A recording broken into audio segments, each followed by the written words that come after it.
Chapter 1।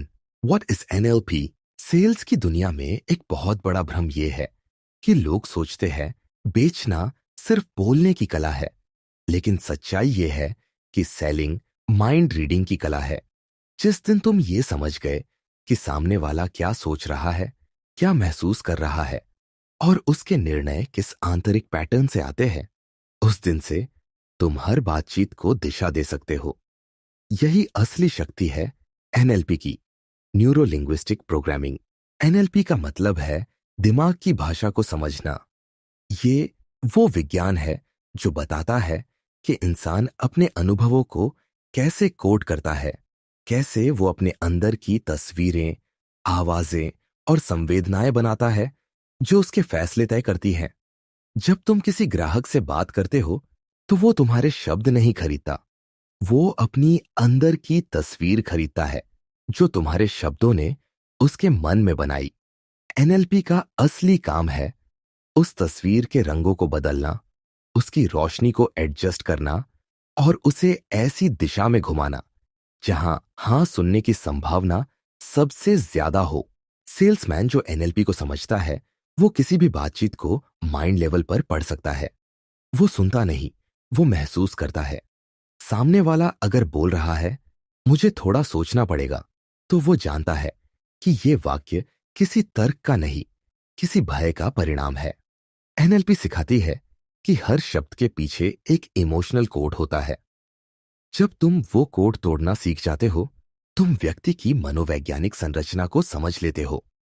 और जब तुम समझ लेते हो कि उसका मस्तिष्क किस तरह काम करता है, तुम उसकी रजामंदी के रास्ते बना सकते हो, बिना दबाव के, बिना जबरदस्ती के, बस उसकी भाषा में बात करके। अब जरा समझो, न्यूरो का मतलब है दिमाग का तंत्र, यानी हमारा नर्वस सिस्टम। लिंग्विस्टिक मतलब भाषा, वो माध्यम जिससे हम सोचते, बोलते और महसूस करते हैं। और प्रोग्रामिंग मतलब वो पैटर्न जिनके जरिए हमारा मस्तिष्क ये तय करता है कि हम किसी बात पर कैसे प्रतिक्रिया देंगे। जब तुम एनएलपी सीखते हो, तुम इन तीनों को एक साथ इस्तेमाल करना सीखते हो। यानी तुम सीखते हो कि किसी के विचारों की भाषा को कैसे समझना है और उस भाषा में अपने विचारों को कैसे प्रोग्राम करना है। उदाहरण के लिए, अगर कोई ग्राहक विचार विजुअल टाइप का है, तो वो शब्दों में तस्वीरें ढूंढेगा, मुझे दिखाओ कि ये कैसे काम करेगा। अगर कोई ऑडिटरी टाइप का है, वो बोलेगा, मुझे सुनाओ कि इसमें क्या खास है।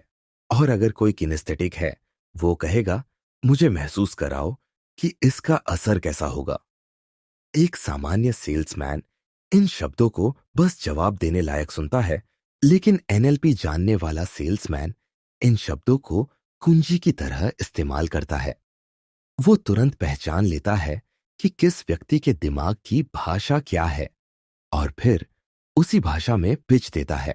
मान लो, एक ग्राहक कहता है, मुझे ये थोड़ा महंगा लग रहा है। साधारण जवाब होगा, नहीं सर, ये सस्ता है क्योंकि इसमें ये फीचर है। लेकिन एनएलपी सेल्समैन पूछेगा, जब आप कहते हैं महंगा, तो क्या मतलब आप कंपेयर कर रहे हैं किसी दूसरे प्रोडक्ट से या किसी वैल्यू से जो अभी आप नहीं देख पा रहे? इस सवाल से ग्राहक का दिमाग डिफेंसिव मोड से एक्सप्लोरेशन मोड में चला जाता है। और यही एनएलपी का जादू है, वो बहस को विचार में बदल देता है और विचार को निर्णय में। सेल्स में एनएलपी का सबसे बड़ा फायदा यह है कि ये तुम्हें 3 लेवल पर सिखाता है काम करना, शब्दों से आगे, आवाज से गहरा और भावना के भीतर। जब तुम बोलते हो, तुम सिर्फ शब्द नहीं फेंक रहे होते, तुम न्यूरॉन फायर कर रहे होते हो। हर टोन, हर पॉज, हर फ्रेमिंग्स सामने वाले के मस्तिष्क में एक पैटर्न बना रही होती है। एनएलपी सिखाती है कि वो पैटर्न कैसे डिजाइन करे। एक और जरूरी चीज जो एनएलपी में आती है, स्टेट कंट्रोल। इसका मतलब है अपनी भावनात्मक अवस्था को नियंत्रित रखना। एक टॉप क्लोजर हमेशा काल्म रहता है क्योंकि वो जानता है कि बायर की एनर्जी मिरर होती है। अगर तुम बेचैन हो, सामने वाला भी बेचैन होगा। अगर तुम कॉन्फिडेंट हो, सामने वाला भी सुरक्षित महसूस करेगा।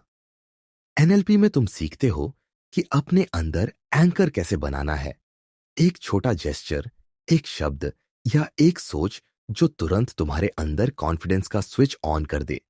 यही इंटरनल एंकरिंग है। और जब तुम इसे मास्टर कर लेते हो, तुम हर पिच को अपनी मनचाही एनर्जी से शुरू कर सकते हो। अब बात करें प्रैक्टिकल एप्लीकेशन की। जब तुम किसी कॉल पर या मीटिंग में जाते हो, सबसे पहले अपनी एनर्जी ट्यून करो। अपनी पॉस्चर, टोन और ब्रीथिंग उसी पेस में लाओ जैसे सामने वाला बोल रहा है।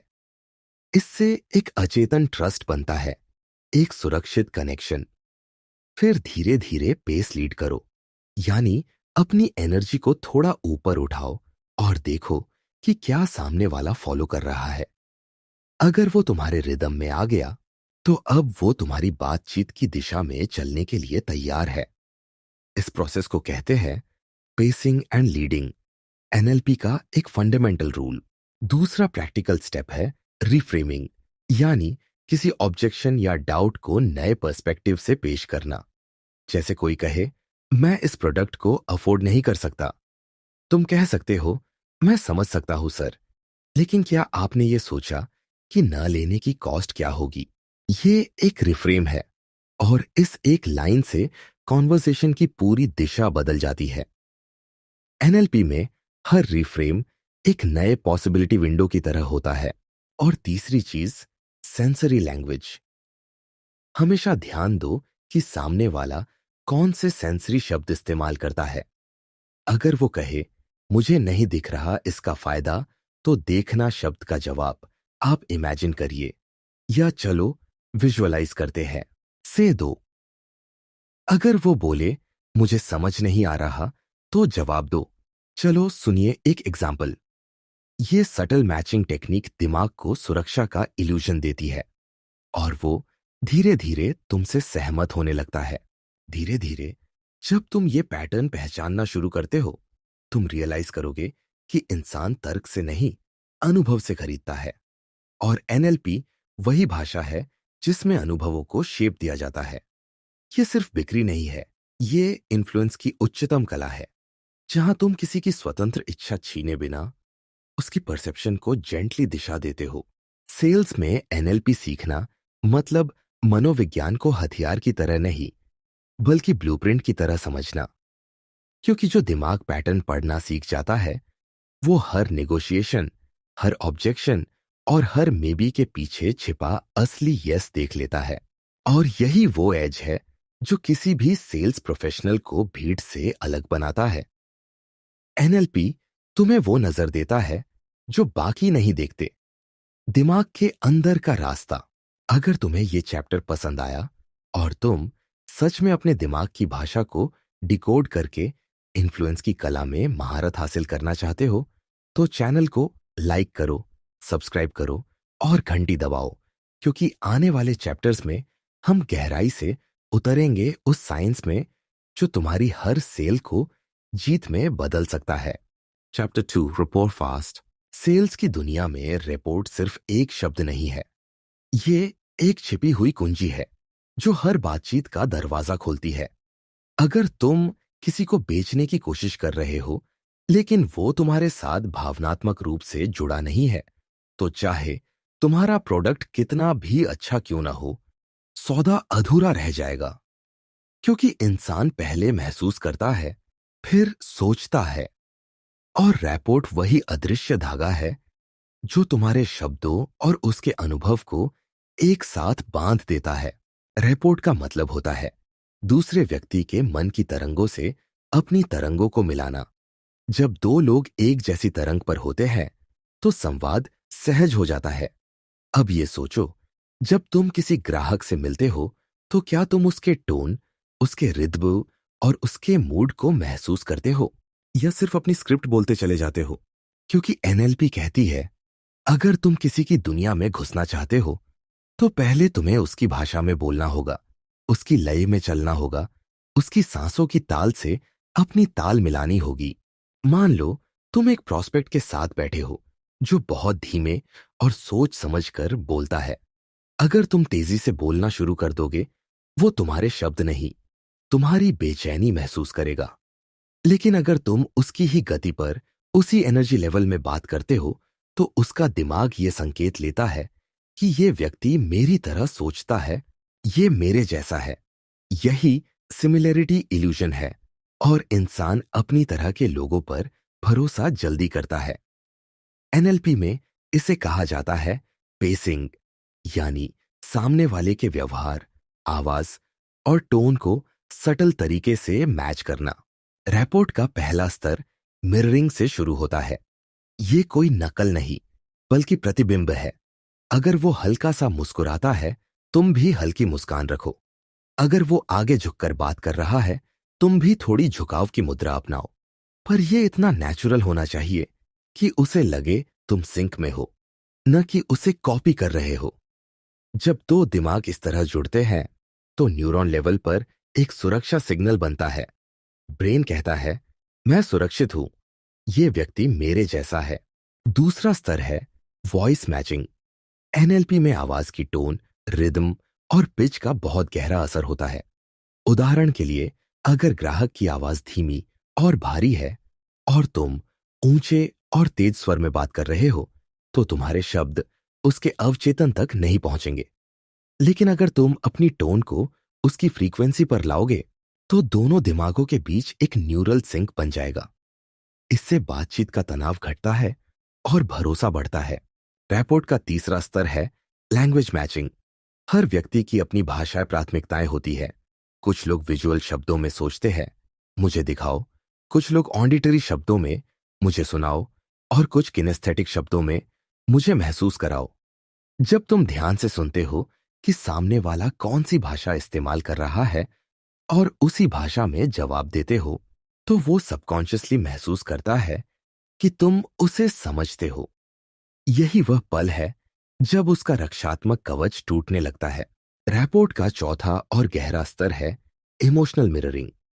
ये तब होता है जब तुम उसकी भावनात्मक स्थिति को महसूस करके अपने टोन और शब्दों से वैसा ही माहौल बना देते हो। अगर वो तनाव में है, तुम पहले शांत स्वर में बोलो। जब उसका टेंशन धीरे धीरे घटे, तभी अपनी ऊर्जा बढ़ाओ और बातचीत को आगे बढ़ाओ। यह सटल ट्रांजिशन ही असली कनेक्शन बनाता है, क्योंकि लोग तुमसे उस वक्त नहीं जुड़ते जब तुम सही बोलते हो, बल्कि तब जुड़ते हैं जब उन्हें लगता है कि तुम सही महसूस करते हो। एनएलपी में कहा जाता है कि rapport is a process, not a technique. यानी ये कोई ट्रिक नहीं जो किसी कॉल पर इंस्टेंटली बना ली जाए। ये एक प्रक्रिया है जिसमें तुम धीरे धीरे दूसरे व्यक्ति की सोच, ऊर्जा और अनुभव में खुद को घुलाते हो। लेकिन जब एक बार ये कनेक्शन बन जाता है, तो आगे की बातचीत एफर्टलेस हो जाती है। ग्राहक तुम्हारी बात सुनने नहीं, मानने लगता है। एक प्रैक्टिकल एग्जाम्पल से समझो। मान लो तुम एक ऐसे ग्राहक से मिल रहे हो जो बहुत ज्यादा एनालिटिकल है। वो हर चीज में लॉजिक ढूंढता है, फैक्ट्स पूछता है, कंपैरिजन चाहता है। अगर तुम उसके साथ इमोशनल टोन में बात करोगे, वो रेजिस्ट करेगा। लेकिन अगर तुम उसकी भाषा में फैक्ट्स, नंबर्स और डेटा के साथ पेश करते हो और धीरे धीरे उसमें कुछ भावनात्मक कहानी मिलाते हो, तो वो तुम्हारी बात को स्वीकार करना शुरू करेगा। क्योंकि अब तुमने उसके लॉजिक के रास्ते से उसके दिल तक पहुंचने का रास्ता बना लिया है। यही है रैपोर्ट का खेल, दिमाग के दरवाजे से दिल तक पहुंचने का रास्ता। कई बार लोग सोचते हैं कि रैपोर्ट सिर्फ क्लाइंट के साथ नाइस बिहेवियर है, लेकिन असल में ये एक साइकोलॉजिकल प्रक्रिया है जिसमें तुम दूसरे के मस्तिष्क की सुरक्षा प्रणाली को डीएक्टिवेट करते हो। हर इंसान सबकॉन्शियसली एक सुरक्षा दीवार के साथ जीता है। मुझे बेवकूफ मत बनाना, मुझसे कुछ मत बेचना। एनएलपी सिखाती है कि कैसे उस दीवार को धीरे धीरे हटाया जाए, बिना किसी जोर के, सिर्फ सिंक बनाकर। अब बात करते हैं एक बहुत सटल पर पावरफुल चीज की, ब्रीदिंग सिंक। जब तुम किसी के साथ लंबे समय तक बातचीत करते हो, उसकी सांसों की गति ऑब्जर्व करो। अगर तुम अपनी ब्रीदिंग उससे मैच करते हो, तो तुम्हारा नर्वस सिस्टम उसके नर्वस सिस्टम के साथ रेजोनेट करने लगता है और ये रेजोनेंस अनकॉन्शियस लेवल पर ट्रस्ट बनाता है। एक और गहरी तकनीक है मैचिंग एक्सपीरियंस वर्ड्स। अगर ग्राहक कहता है, पिछली बार मैंने इन्वेस्ट किया था और मुझे अच्छा फील नहीं हुआ, तो तुम कहो, मैं समझ सकता हूं, वो एक्सपीरियंस आपको बहुत अनईजी लगा होगा। इस एक वाक्य से उसके दिमाग में वैलिडेशन सिग्नल बनता है। ये व्यक्ति मुझे समझता है। और यही वैलिडेशन कनेक्शन की असली जड़ है। रैपोर्ट का सबसे प्रैक्टिकल उपयोग है सेल्स कॉन्वर्जेशंस में टेंशन रिलीज करना।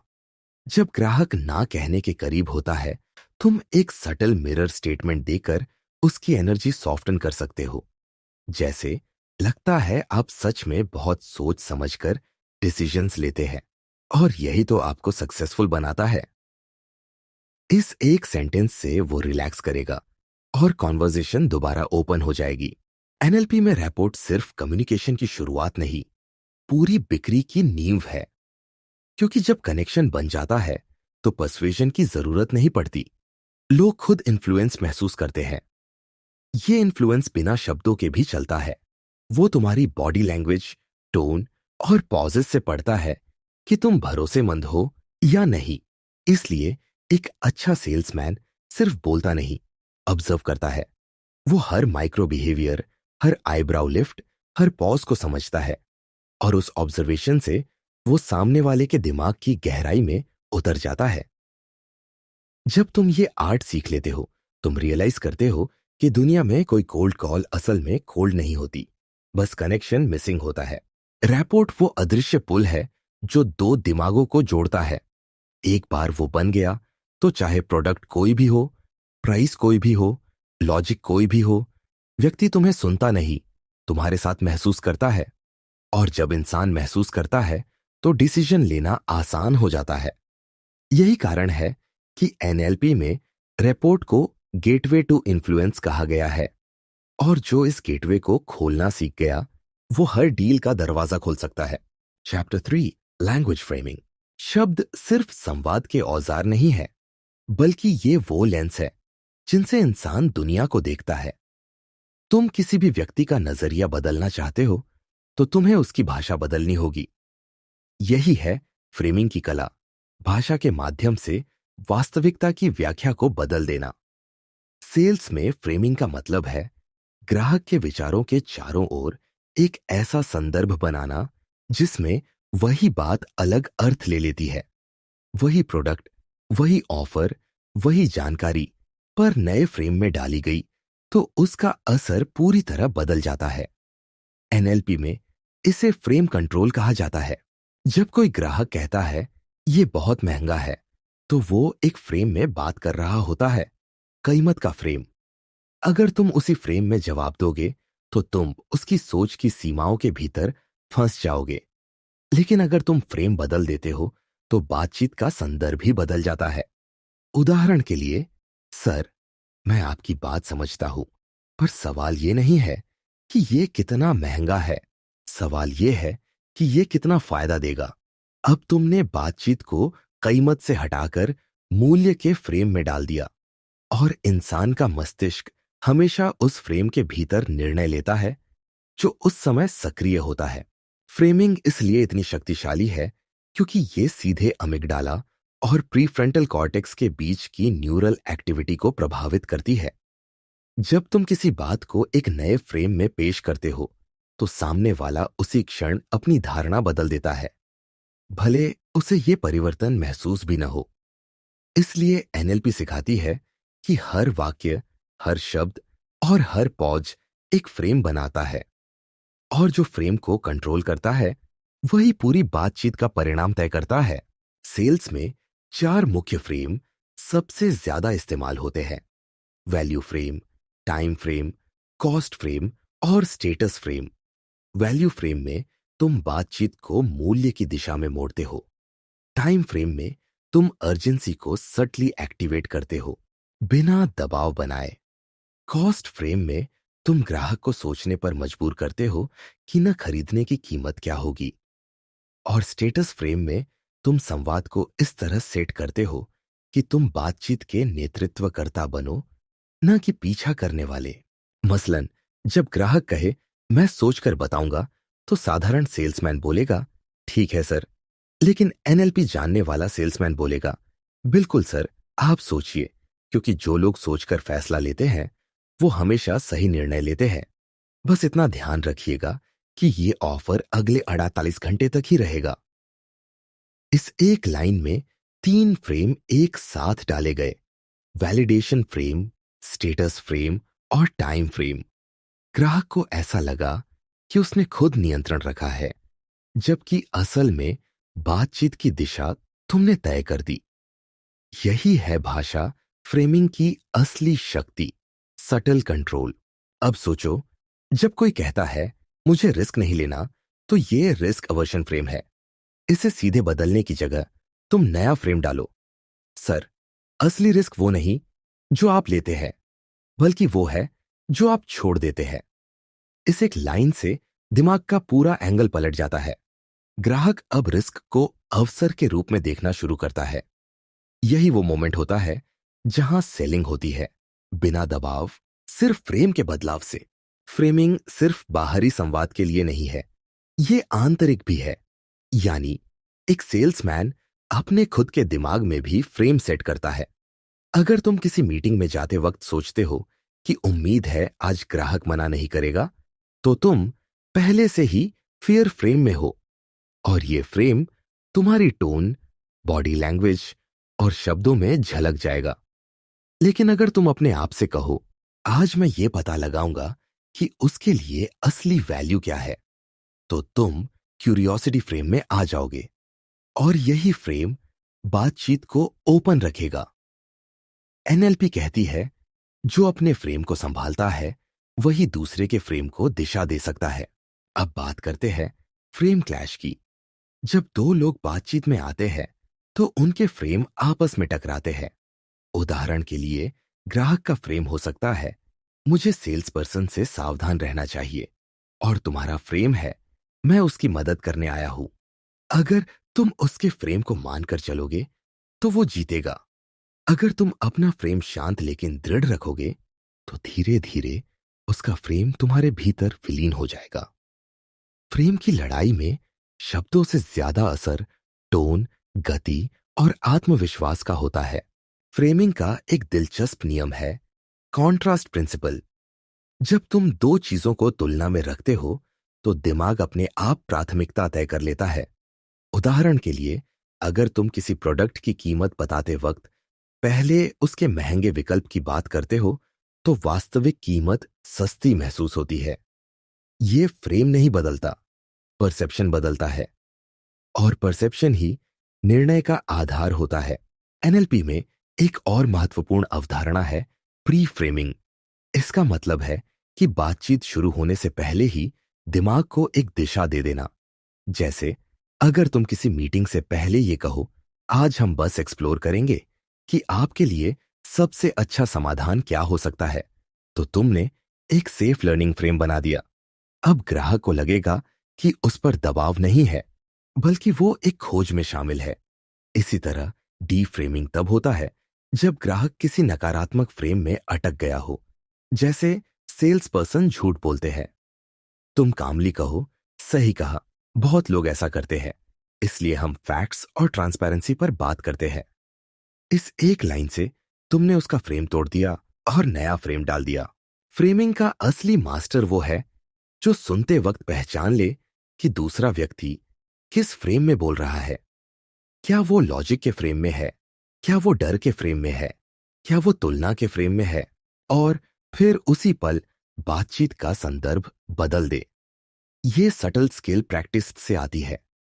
पहले बार बार गलती होगी, पर जब तुम ध्यान से ऑब्जर्व करना सीख जाते हो तो तुम्हारा हर जवाब एम किया हुआ लगता है, सीधे दिमाग पर।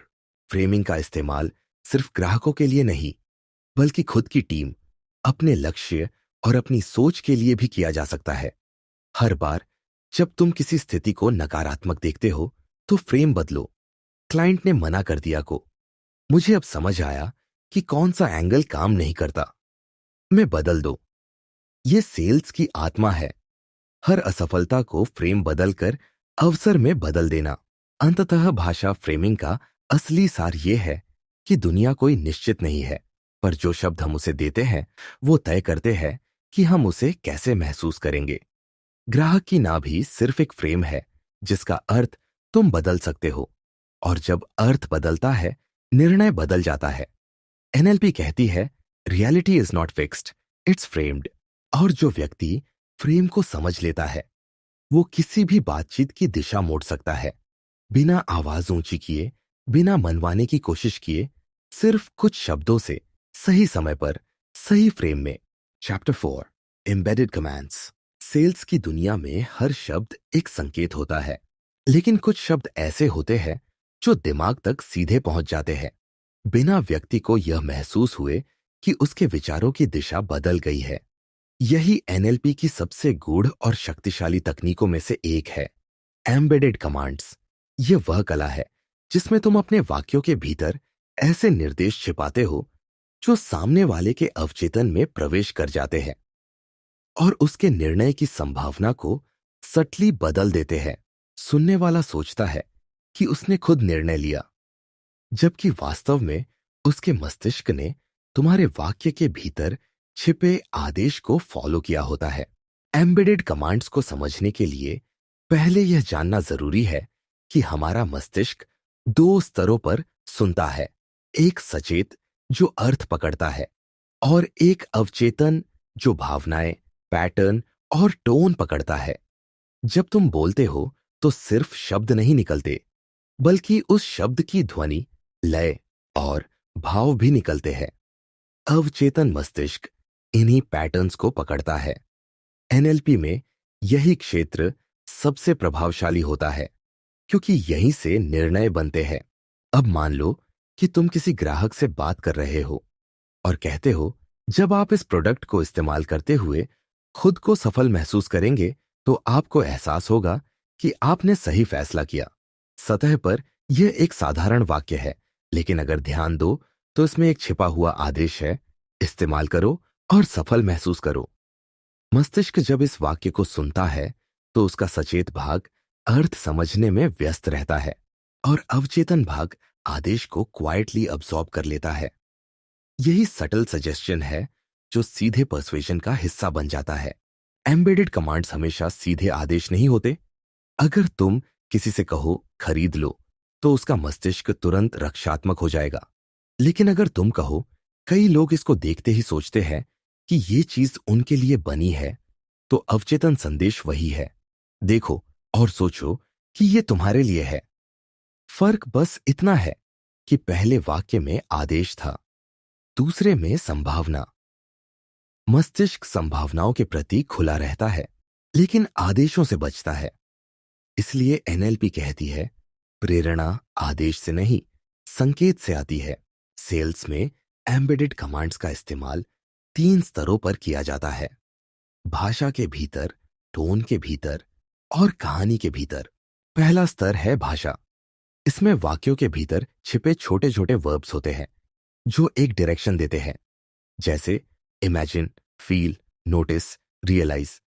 ये शब्द व्यक्ति को उसकी कल्पना में ले जाते हैं और वहां से भावनाएं जागृत होती है। एक अच्छा सेल्समैन जानता है कि रीजन से डिसीजन नहीं होता, इमोशन से होता है।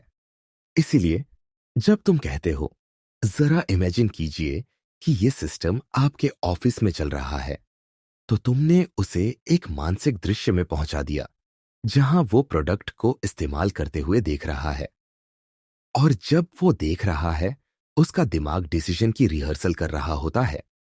यही सबकॉन्शियस पर्सुएजन है। दूसरा स्तर है टोन। कभी ध्यान दिया है कि कुछ लोग एक ही बात बोलते हैं लेकिन असर अलग होता है, क्योंकि टोन, पॉज और स्ट्रेस शब्दों से ज्यादा गहराई में जाते हैं। एनएलपी में इसे टोनल मार्किंग कहा जाता है। जब तुम किसी वाक्य के भीतर किसी शब्द पर हल्का स्ट्रेस डालते हो तो दिमाग उसे अलग महत्व देता है। उदाहरण के लिए, जब आप सही समय महसूस करें तो बस ऑर्डर कर दें। यहां ऑर्डर कर दें पर दिया गया हल्का जोर मस्तिष्क को संकेत देता है यह महत्वपूर्ण हिस्सा है। सामने वाला यह जोर नोटिस नहीं करता, लेकिन उसका अवचेतन उस हिस्से को मेमोराइज कर लेता है। तीसरा स्तर है कहानी के भीतर कमांड। यह सबसे सटल और प्रभावशाली तरीका है। उदाहरण के लिए तुम कह सकते हो, मेरे एक पुराने क्लाइंट ने भी यही कहा था कि वो थोड़ा अनश्योर है, लेकिन उसने बस एक कदम आगे बढ़ाया और अब वो हमें हर महीने रिकमेंड करता है।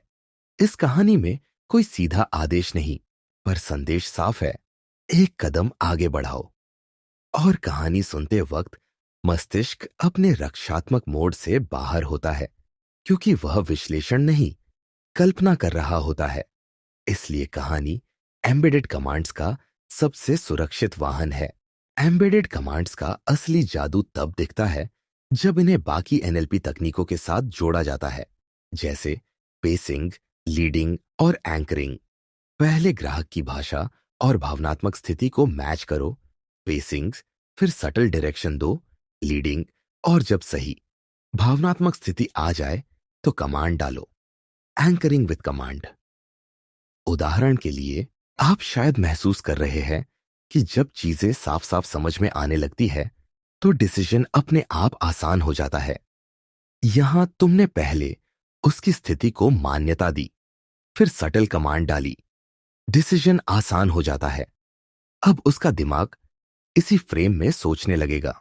यह तकनीक सिर्फ प्रभाव डालने के लिए नहीं, बल्कि आत्मसंवाद में भी काम आती है। जब तुम खुद से कहते हो, मुझे कोशिश करनी है, तो तुम अपने दिमाग को अनिश्चितता का आदेश दे रहे हो। लेकिन अगर तुम खुद से कहो, मैं अब शुरू कर रहा हूं, इयोम यादूड्या ये दुआ चेताटे, तो ये कमांड एक्शन पैदा करती है। एनएलपी में हर विचार भी एक कमांड होता है, अपने या किसी और के लिए। इसलिए शब्दों का चुनाव तुम्हारे और दूसरों के व्यवहार को बदल सकता है। सेल्समैन जो एम्बेडेड कमांड्स को समझता है, वो दबाव डालने की बजाय संभावना जगाता है। वो यह नहीं कहता खरीदिए, वो कहता है सोचिए कि ये आपकी लाइफ को कैसे आसान बनाएगा।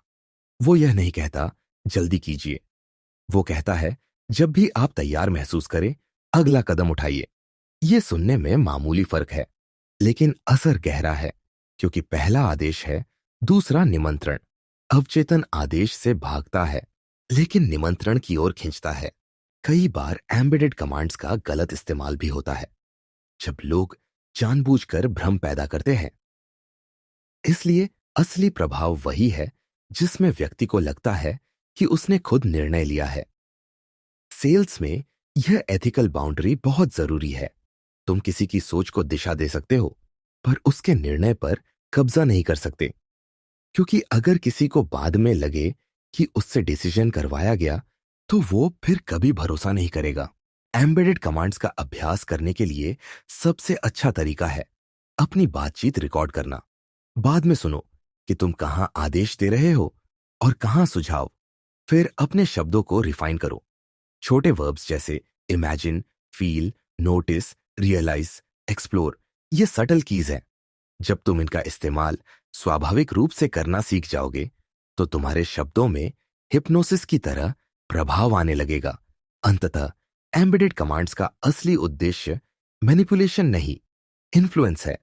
यह तुम्हें सिखाता है कि भाषा सिर्फ विचारों का माध्यम नहीं, बल्कि दिशा देने का साधन है। जब तुम हर शब्द को चेतना और अवचेतन दोनों के स्तर पर डिजाइन करना सीख लेते हो, तो तुम्हारा संवाद एक साधारण बातचीत नहीं रहता, वो अनुभव बन जाता है।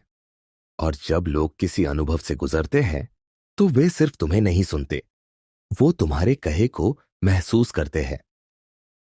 और यही वह बिंदु है जहां निर्णय जन्म लेता है, चुपचाप लेकिन गहराई से। Chapter 5, emotional anchors. सेल्स की दुनिया में अक्सर कहा जाता है कि लोग प्रोडक्ट नहीं खरीदते, वे भावनाएं खरीदते हैं। इंसान का हर निर्णय किसी भावना की अवस्था से जुड़ा होता है, डर, चाहत, उम्मीद, राहत या उत्साह। जब तुम किसी को बेचने की कोशिश करते हो, तो वास्तव में तुम उसकी भावनात्मक अवस्था को बदलने की कोशिश कर रहे होते हो।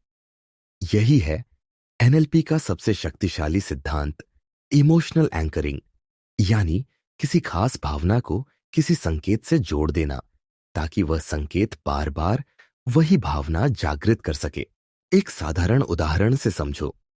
किसी व्यक्ति को अगर कोई खास गाना सुनते ही पुराने दिनों की याद आ जाती है या किसी खुशबू से बचपन की कोई स्मृति लौट आती है, तो ये एंकरिंग है। उसका दिमाग उस गाने या खुशबू को एक भावनात्मक अवस्था से जोड़ चुका है। अब वो हर बार उस संकेत को महसूस करते ही उसी भावना में लौट आता है। यही प्रक्रिया बिक्री में भी काम करती है। एक अच्छा सेल्समैन जानता है कि अगर वो अपने ग्राहक के मन में सकारात्मक भावना का एंकर बना पाए, तो उसका हर शब्द ज्यादा प्रभावशाली होगा। एनएलपी में एंकरिंग का सिद्धांत सीधा है। जब कोई व्यक्ति किसी विशेष भावनात्मक अवस्था में होता है और उसी समय कोई खास संकेत जैसे टोन, शब्द, हाव भाव या वस्तु प्रस्तुत किया जाए, तो दिमाग उस संकेत को उस भावना से जोड़ देता है। बाद में वही संकेत दोहराने पर वही भावना अपने आप लौट आती है। यही कारण है कि अनुभवी सेल्स प्रोफेशनल्स एक विशेष सेल्स टोन या सेल्स मूवमेंट अपनाते हैं। वे अपने शब्दों और व्यवहार को इस तरह दोहराते हैं कि ग्राहकों के लिए वे संकेत भावनात्मक रूप से भरोसेमंद बन जाए। अब सोचो, जब तुम किसी ग्राहक से पहली बार मिलते हो, तो उसकी अवस्था अनिश्चित होती है। वह सतर्क है, विश्लेषण कर रहा है और शायद थोड़ी हिचकिचाहट में है। अगर तुम शुरुआत में ही एक सकारात्मक भावनात्मक ट्रिगर सेट कर दो, जैसे एक जेन्युइन मुस्कान, एक हल्का सा ह्यूमर या कोई रिलेटेबल कहानी, तो तुमने उसके अवचेतन में पहला एंकर बना दिया। अब अगली बार जब तुम उसी तरह मुस्कुराओगे या उसी टोन में बात करोगे, उसका मस्तिष्क अनजाने में उसी सहजता की भावना में लौट आएगा। यही सटल इन्फ्लुएंस है, बिना जबरदस्ती, सिर्फ संकेतों से। सेल्समैन के लिए एंकरिंग दो स्तरों पर जरूरी है, एक खुद के लिए और दूसरा ग्राहक के लिए। पहले बात करते हैं खुद के लिए एंकरिंग की। हर अच्छा सेल्स प्रोफेशनल जानता है कि उसकी ऊर्जा, आत्मविश्वास और उपस्थिति ही उसकी सबसे बड़ी संपत्ति है। लेकिन हर दिन हर इंसान एक जैसी अवस्था में नहीं रह सकता। इसलिए एनएलपी कहती है, अपनी बेस्ट इमोशनल स्टेट का एक एंकर बना लो। उदाहरण के लिए, जब तुम किसी सफल डील के बाद बेहद ऊर्जावान, आत्मविश्वासी और खुश महसूस कर रहे हो, तो उस पल को पकड़ो। उस समय अपनी किसी एक फिजिकल जेस्चर को एंकर बना दो, जैसे अपने हाथों को हल्का सा दबाना या अपनी उंगलियों को जोड़ना। इसे कुछ सेकंड दोहराओ। अब कुछ दिनों बाद जब तुम्हें किसी कठिन ग्राहक से बात करनी हो, तो वही जेस्चर दोहराओ। तुम्हारा मस्तिष्क तुरंत उस पिछले अनुभव को सक्रिय करेगा और तुम उसी कॉन्फिडेंट स्टेट में आ जाओगे। यह एनएलपी की सेल्फ एंकरिंग प्रक्रिया है। अब बात करें ग्राहक की एंकरिंग की। सेल्स में हर इंटरेक्शन का उद्देश्य यह होना चाहिए कि तुम अपने ग्राहक को पॉजिटिव स्टेट में ले आओ। जब कोई व्यक्ति खुश, उत्साहित या सुरक्षित महसूस कर रहा होता है, तो उसका दिमाग नई चीजें स्वीकार करने के लिए खुला होता है। जब वो तनाव, संदेह या भय में होता है, तो उसका दिमाग डिफेंसिव मोड में चला जाता है। इसीलिए एनएलपी सिखाती है कि सबसे पहले ग्राहक की भावनात्मक अवस्था को ऑब्जर्व करो, फिर उसे सटल तरीके से बदलो। उदाहरण के लिए, अगर ग्राहक थका हुआ या बोर महसूस कर रहा है, तो तुम अपनी ऊर्जा को थोड़ा बढ़ाओ, अपने शब्दों में उत्साह लाओ और कोई सकारात्मक कहानी सुनाओ। जैसे ही वो मुस्कुराए या सिर हिलाए, ध्यान दो, यह वह क्षण है जब उसने पॉजिटिव स्टेट में प्रवेश किया। उसी समय तुम कोई महत्वपूर्ण वाक्य बोलो, जैसे, देखिए, यही वो चीज है जो इस प्रोडक्ट को अलग बनाती है। अब यह वाक्य उस भावना से जुड़ गया। आगे जब तुम दोबारा यही वाक्य बोलोगे, उसका मस्तिष्क अनजाने में उसी सकारात्मक भावना को फिर से महसूस करेगा। यह प्रक्रिया बेहद सटल होती है। सामने वाला कभी महसूस नहीं करता कि तुमने क्या किया, लेकिन उसका दिमाग सिग्नल पकड़ लेता है। यह हिप्नोसिस नहीं है, यह कंडीशनिंग है। और यही एनएलपी को प्रभावी बनाती है। यह तुम्हारे शब्दों से नहीं, बल्कि व्यक्ति की भावनात्मक स्मृति से काम करती है। कई बार सेल्समैन अनजाने में नकारात्मक एंकर बना देते हैं। जैसे बहुत ज्यादा दबाव डालना, बहुत तेज बोलना या बार बार सोच लीजिए कहना। इससे ग्राहक के दिमाग में एक असहज भावना जुड़ जाती है।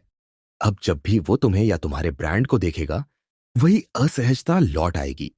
इसलिए हर संवाद में यह ध्यान रखना जरूरी है कि तुम्हारे शब्द, टोन और जेस्चर्स सकारात्मक एसोसिएशन बनाएं। एक और गहरा स्तर है इन्वायरमेंटल एंकरिंग। इसका मतलब है तुम्हारा परिवेश भी भावना को एंकर करता है। जिस जगह तुम किसी से पहली बार मिलते हो, उसकी रोशनी, आवाज, माहौल, सब कुछ दिमाग में भावना के साथ जुड़ जाता है। इसलिए सफल सेल्समैन हमेशा कोशिश करते हैं कि उनकी मीटिंग का वातावरण गर्मजोशी भरा, सुरक्षित और सम्मानजनक हो। वे जानते हैं कि माहौल भी एक एंकर है। एंकरिंग का सबसे दिलचस्प पहलू यह है कि इसे धीरे धीरे लेयर किया जा सकता है। तुम एक ग्राहक के साथ कई छोटे एंकर बना सकते हो। एक मुस्कान, एक जेस्चर, एक शब्द, एक आवाज का टोन। और फिर बातचीत के अंत में जब तुम इन सबको सटली दोहराते हो, तो उसका मस्तिष्क सभी भावनात्मक संकेतों को एक साथ एक्टिवेट करता है। यह वही पल होता है जब ग्राहक अचानक महसूस करता है कि यह सही लगता है, जबकि वो खुद नहीं जानता कि ऐसा क्यों महसूस हो रहा है। एनएलपी सिखाती है कि एंकरिंग का असली उद्देश्य मैनिपुलेशन नहीं, अलाइनमेंट है। जब तुम किसी के साथ भावनात्मक रूप से जुड़ते हो, तो तुम उसके निर्णय को मजबूर नहीं करते, बल्कि उसका विरोध हटा देते हो। तुम उसे उसकी अपनी सकारात्मक भावना से जोड़ते हो, ताकि निर्णय लेना उसके लिए सहज हो जाए। यह सटल साइकोलॉजी का सर्वोच्च स्तर है। आखिर में याद रखो कि हर सफल डील के पीछे एक एंकर होता है। वो एंकर कभी शब्द होता है, कभी हंसी, कभी टोन, कभी अनुभव। एक असली सेल्समैन जानता है कि वो सिर्फ प्रोडक्ट नहीं बेचता, वो एक भावना बेचता है। और जब तुम किसी की भावना को एंकर कर लेते हो, तो तुम उसकी यादों का हिस्सा बन जाते हो। अगली बार जब वो तुम्हें सुनेगा, देखेगा या तुम्हारे किसी जेस्चर को पहचानेगा, उसके भीतर वही भावना फिर से जाग उठेगी और वहीं से अगली बिक्री शुरू होगी। Chapter 6, pattern interrupt. हर इंसान अपने व्यवहार में कुछ न कुछ पैटर्न्स पर चलता है। हम सोचते हैं कि हम निर्णय सोच समझ कर लेते हैं, लेकिन सच्चाई यह है कि हमारे अधिकांश फैसले आदतन होते हैं। दिमाग ने अपनी सुविधा के लिए कुछ स्थायी रास्ते बना लिए हैं, जिन्हें हम बार बार दोहराते हैं। इन्हीं रास्तों को एनएलपी में कहा जाता है पैटर्न्स, यानी सोचने, महसूस करने और प्रतिक्रिया देने की दोहराई जाने वाली प्रक्रिया। अब जब कोई व्यक्ति अपने किसी पैटर्न में होता है, तो वह अपने ही मानसिक ट्रांस में बंधा होता है। उस ट्रांस को तोड़ना और उसका ध्यान अपनी दिशा में मोड़ना ही है पैटर्न इंटरप्ट की कला।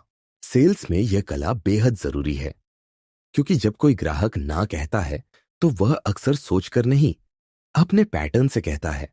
उसका दिमाग पहले से यह मान चुका होता है कि सेल्समैन कुछ बेचेगा, यह महंगा होगा, मैं पहले मना कर दूं। ऐसे में अगर तुम उसके तर्क को बदलने की कोशिश करोगे, तो वह और मजबूत हो जाएगा।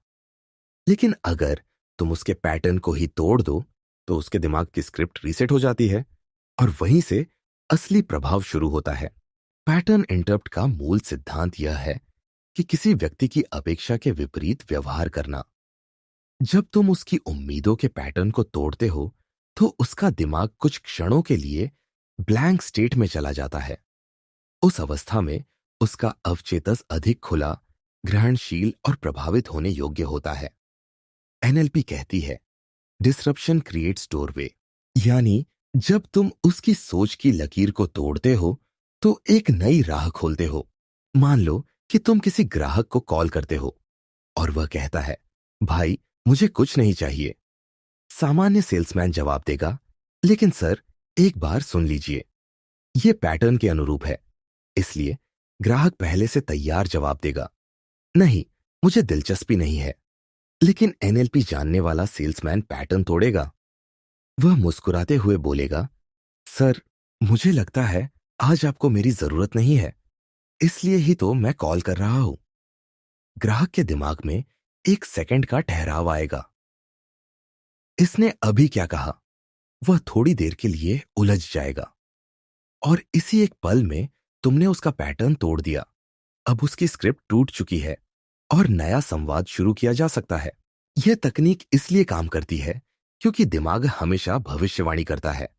हम किसी भी स्थिति में यह अनुमान लगाते हैं कि सामने वाला क्या कहेगा या करेगा, लेकिन जब वही चीज अप्रत्याशित होती है तो दिमाग असमंजस में पड़ जाता है और कुछ क्षणों के लिए पॉज मोड में चला जाता है। यही वो क्षण है जहां एनएलपी का जादू शुरू होता है। पैटर्न इंटरप्ट सिर्फ शब्दों से नहीं, टोन और बॉडी लैंग्वेज से भी किया जा सकता है। मान लो कि ग्राहक किसी नकारात्मक मूड में है, वह जल्दी में है या गुस्से में है। अगर तुम उसी मूड में जवाब दोगे तो दोनों का पैटर्न टकराएगा।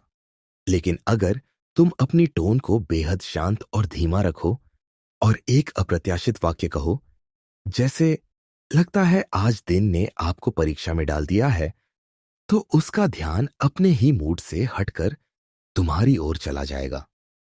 इस एक बदलाव से उसका दिमाग अपने ऑटोमेटिक प्रतिक्रिया मोड से बाहर आ जाएगा। सेल्स बातचीत में एक सटल पैटर्न इंटरप्ट होता है, साइलेंस। जब तुम किसी महत्वपूर्ण बात के बाद जानबूझकर रुक जाते हो तो सामने वाला उस खाली जगह को भरने की कोशिश करता है। दिमाग उस चुप्पी को असहज महसूस करता है और तुरंत सक्रिय हो जाता है।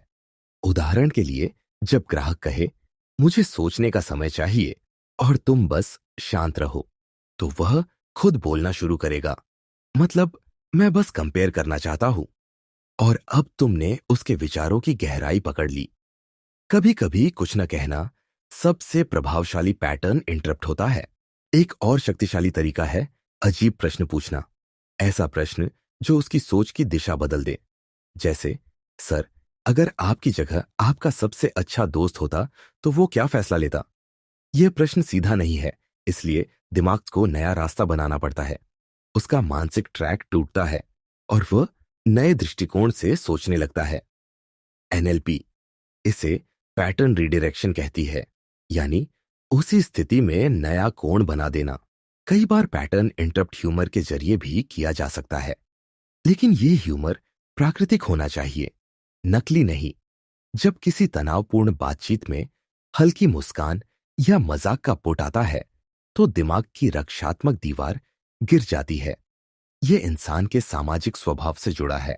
जब वह हंसता है तो वह अपने सामने वाले को शत्रु नहीं, सहयोगी मानता है। इसलिए हंसी भी एक प्रकार का एंकर और पैटर्न ब्रेकर बन जाती है। सेल्स में सबसे खतरनाक पैटर्न है असहमति का पैटर्न। जब ग्राहक किसी भी बात पर नहीं कहने की आदत में है, तो अगर तुम लेकिन से जवाब दोगे, वह पहले से तैयार है। इसके बजाय एनएलपी सेल्समैन हां और तकनीक का इस्तेमाल करता है। उदाहरण के लिए, ग्राहक कहे यह बहुत महंगा है और तुम कहो हां, सही कहा आपने, यही तो इस प्रोडक्ट को बाकी से अलग बनाता है।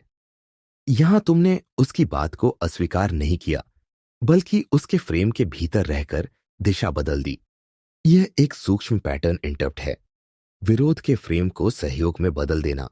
पैटर्न इंटरप्ट सिर्फ ग्राहक के लिए नहीं, तुम्हारे अपने दिमाग के लिए भी जरूरी है।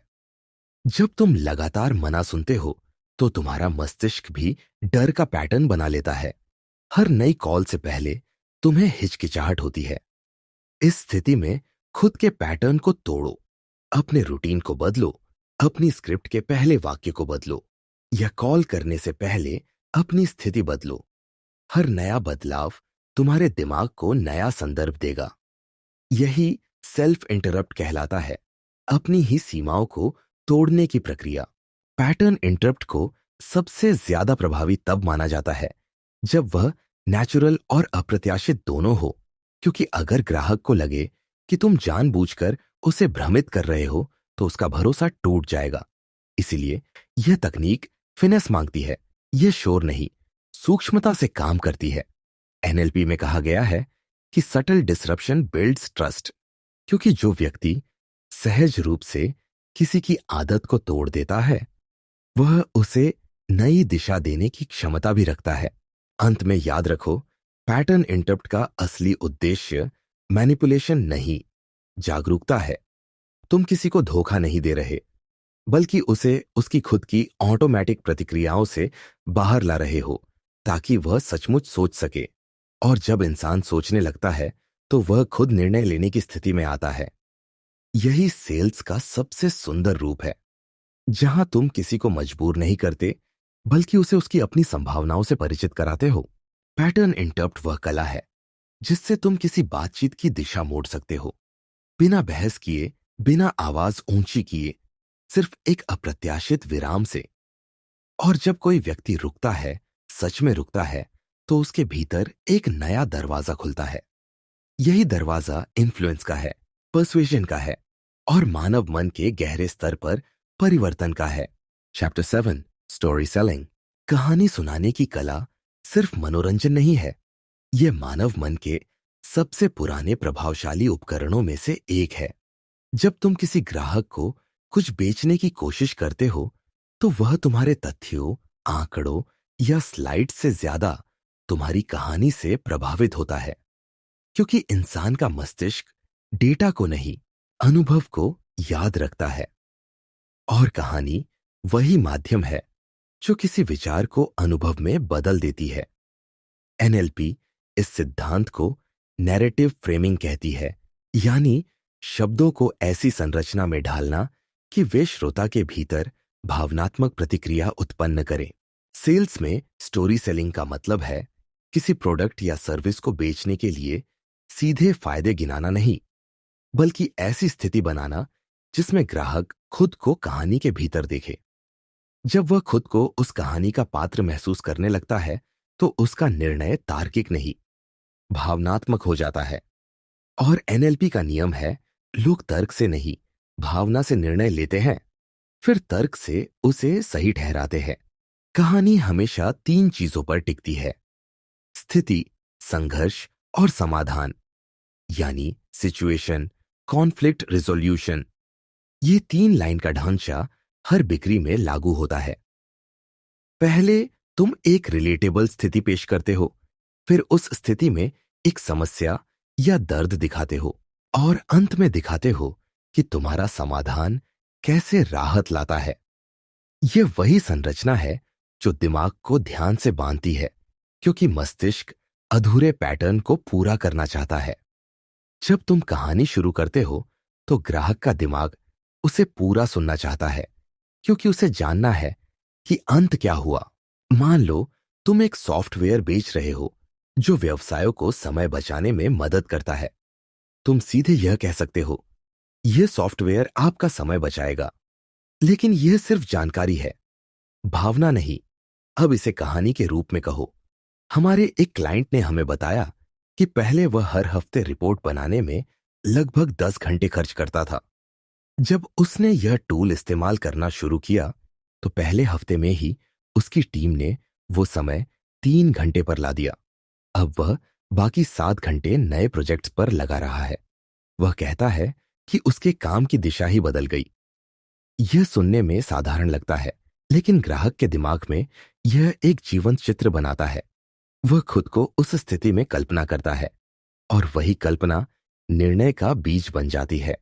कहानी का सबसे गहरा असर तब होता है जब उसमें मिरर डिटेल होती है, यानी ऐसी बातें जो ग्राहक की अपनी दुनिया से मेल खाए।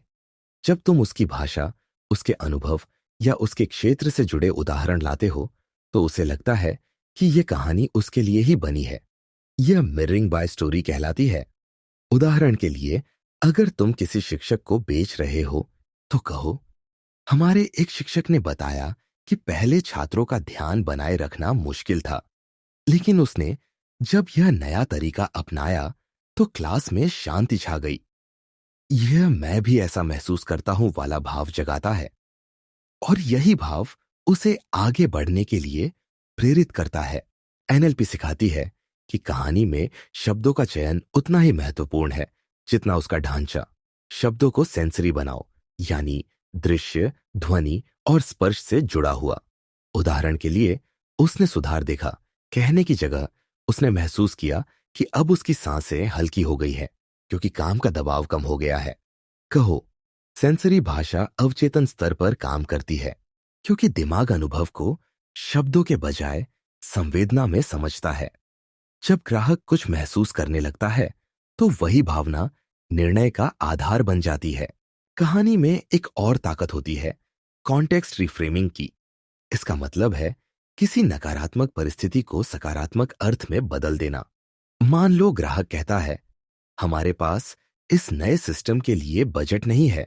तुम सीधे यह न कहो कि यह सस्ता है, बल्कि कहानी से फ्रेम बदलो। हमारे एक ग्राहक ने भी यही कहा था, लेकिन बाद में उसने महसूस किया कि हर महीने जो समय वो बर्बाद कर रहा था, उसकी कीमत इस सिस्टम से कहीं ज्यादा थी।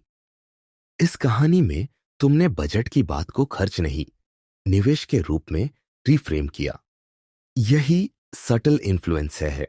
सेल्समैन जो कहानी सुनाना सीख जाता है, वह ऑब्जेक्शंस को लॉजिक से नहीं, इमोशन से डिसॉल्व करता है। क्योंकि जब इंसान कहानी में होता है तो उसका तर्क तंत्र अस्थायी रूप से निष्क्रिय हो जाता है। वह कल्पना में चला जाता है, जहां वह किसी अनुभव का हिस्सा बन जाता है। यही कारण है कि सबसे सशक्त विज्ञापन भी कहानी के रूप में बने होते हैं। वे प्रोडक्ट नहीं, एक अनुभव बेचते हैं। कहानी सुनाने का एक और पहलू है रिदम। हर कहानी का एक संगीत होता है, शब्दों की गति, पॉज का इस्तेमाल और टोन का उतार चढ़ाव। अगर तुम मोनोटोन में कहानी सुनाओगे तो उसका प्रभाव आधा हो जाएगा। लेकिन अगर तुम भावना के अनुसार लय बदलते हो, जहां दुख है वहां धीमा, जहां समाधान है वहां तेज, तो तुम्हारी आवाज खुद एक एंकर बन जाती है। एनएलपी में यह वोकल एंकरिंग कहलाती है। कहानी हमेशा रेजोल्यूशन पर खत्म होनी चाहिए, लेकिन हल्का ओपन लूप छोड़ देना चाहिए। यानी ऐसा बिंदु जो ग्राहक के भीतर उत्सुकता बनाए रखे। उदाहरण के लिए, कहानी के अंत में कहो, और यही तो बदलाव था जिसने उसकी कंपनी को अगले स्तर तक पहुंचा दिया। अब मैं सोचता हूं कि अगर उसने वो कदम ना उठाया होता तो क्या होता। इस एक वाक्य से तुमने ग्राहक के भीतर एक प्रश्न जगा दिया। अब वह सोचने लगेगा कि अगर मैं भी कदम ना उठाऊं तो क्या होगा। यह सटल सेल्फ पर्सुएशन है। सेल्स में कहानी सिर्फ ग्राहक को राजी करने का जरिया नहीं, बल्कि अपने ब्रांड की पहचान बनाने का तरीका भी है। जब तुम्हारी हर बातचीत एक मूल्य से जुड़ी कहानी के रूप में होती है, तो ग्राहक तुम्हें एक विक्रेता नहीं, एक मार्गदर्शक मानने लगता है। उसे लगता है कि तुम उसकी जिंदगी की किसी समस्या को समझते हो और तुम्हारा समाधान उसकी कहानी का अगला अध्याय है। यही गहरा भरोसा हर लंबे संबंध की जड़ है। कहानी सिर्फ कही नहीं जाती, महसूस कराई जाती है। जब तुम बोलते हो तो अपनी आंखों में वो विश्वास रखो जो उस कहानी के पात्र में था, क्योंकि अवचेतन मस्तिष्क शब्दों से ज्यादा चेहरे की भावनाओं को पढ़ता है। अगर तुम्हारे चेहरे में ईमानदारी और आत्मविश्वास है, तो ग्राहक उस अनुभव को सच्चा मानेगा। एनएलपी कहती है, emotion transfers faster than information. आखिर में याद रखो कि हर बिक्री में एक कहानी छिपी होती है, या तो तुम्हारी या ग्राहक की। अगर तुम उसकी कहानी को समझ लेते हो और उसमें अपना समाधान पिरो देते हो, तो सौदा अपने आप हो जाता है। कहानी मनुष्य के दिमाग की मातृभाषा है। उसे आंकड़ों से नहीं, अनुभवों से समझाओ। जब वह तुम्हारी कहानी में खुद को देख लेगा, तो वह केवल ग्राहक नहीं रहेगा, वह तुम्हारे समाधान का पात्र बन जाएगा। और वही क्षण होगा जब बिक्री अपने शिखर पर पहुंचेगी, बिना दबाव, बिना जोर, सिर्फ एक अच्छी कहानी से। Chapter 8, प्रीसपोजिशंस use. मानव मस्तिष्क एक दिलचस्प मशीन है। यह हर वक्त अर्थ निकालने की कोशिश करता है, और जब उसे कोई स्पष्ट अर्थ नहीं मिलता, तो वह उसे खुद बना लेता है। यही कारण है कि अगर तुम किसी से एक ऐसा सवाल पूछो जिसमें कोई छिपी हुई मान्यता हो, तो उसका मस्तिष्क उस मान्यता को सच मानकर जवाब देता है। इसीलिए एनएलपी में प्रीसपोजिशन को प्रभाव का एक सबसे सूक्ष्म और शक्तिशाली साधन माना गया है। यह वह कला है जिसमें तुम अपने वाक्य के भीतर ऐसा ढांचा तैयार करते हो कि सामने वाला तुम्हारी बात को सच मानकर सोचने लगे, बिना यह महसूस किए कि उसने मान लिया है। सेल्स में यह तकनीक अत्यंत प्रभावी होती है, क्योंकि यहां हर बातचीत में निर्णय का फ्रेम छिपा होता है। उदाहरण के लिए, अगर तुम किसी ग्राहक से पूछो, क्या आप इसे लेना चाहेंगे, तो यह एक खुला प्रश्न है जिसमें ना का रास्ता भी मौजूद है। लेकिन अगर तुम पूछो, जब आप इसे इस्तेमाल करना शुरू करेंगे तो आपको कौन सी फीचर सबसे पहले आकर्षित करेगी, तो यह प्रीसपोजिशनल प्रश्न है। इसमें तुमने यह मान लिया कि ग्राहक इसे इस्तेमाल करेगा और अब उसका मस्तिष्क उसी संभावना में सोचने लगा है। वह अब लूं या ना लूं पर नहीं, बल्कि कौन सी फीचर पहले पसंद आएगी पर विचार कर रहा है। यही सटल दिशा परिवर्तन बिक्री में फर्क डालता है। प्रीसपोजिशन का सिद्धांत यह कहता है कि भाषा में हर वाक्य दो स्तरों पर काम करता है। सतह पर जो कहा जा रहा है और नीचे जो माना जा रहा है। सतही स्तर पर शब्द चलते हैं, पर गहराई में अर्थ के बीज बोए जाते हैं। उदाहरण के लिए, अगर कोई कहे, आप फिर से सफल हो गए, कि सकूं, तो यहां फिर से शब्द अपने आप यह प्रीसपोज करता है कि पहले भी सफलता मिल चुकी है। इस तरह सिर्फ एक शब्द व्यक्ति के अवचेतन को एक सकारात्मक स्मृति से जोड़ देता है। अब सोचो, जब तुम किसी संभावित ग्राहक से कहते हो, जब आप अपनी टीम को इस सॉल्यूशन के साथ काम करते देखेंगे तो आपको कितनी राहत महसूस होगी, तो यह एक भावनात्मक प्रीसपोजिशन है। तुमने दो बातें पहले ही मान ली, एक कि वह यह सॉल्यूशन लेगा और दूसरी कि यह उसे राहत देगा। ग्राहक इन बातों पर बहस नहीं करता, क्योंकि उसका मस्तिष्क पहले ही इन्हें सत्य के रूप में स्वीकार कर चुका है। वह अब उस कल्पना में प्रवेश कर चुका है जहां वह अपने निर्णय के परिणाम को महसूस कर रहा है। और जब कोई व्यक्ति परिणाम को महसूस करने लगता है तो वह निर्णय की दिशा में कदम बढ़ा देता है। एनएलपी में प्रीसपोजिशन को जेंटल पर्सुएशन कहा जाता है। ऐसा प्रभाव जो दबाव नहीं बनाता, बल्कि संभावना जगाता है। यह इंसान की मानसिक जिज्ञासा का फायदा उठाता है। जब तुम किसी प्रीसपोजिशन का उपयोग करते हो तो सामने वाला सोचता नहीं कि यह सच है या नहीं, बल्कि यह सोचता है कि कैसे सच है। उसका ध्यान विवाद से हटकर विकल्प पर चला जाता है। यही सटल ट्रांजिशन उसे तुम्हारी ओर खींचता है। सेल्स के दौरान प्रीसपोजिशंस का उपयोग करने के कई व्यावहारिक तरीके हैं। पहला तरीका है टेम्पोरल प्रीसपोजिशन, यानी समय से जुड़ी मान्यता। जैसे कहना, जब आप इस प्रोजेक्ट को पूरा करेंगे।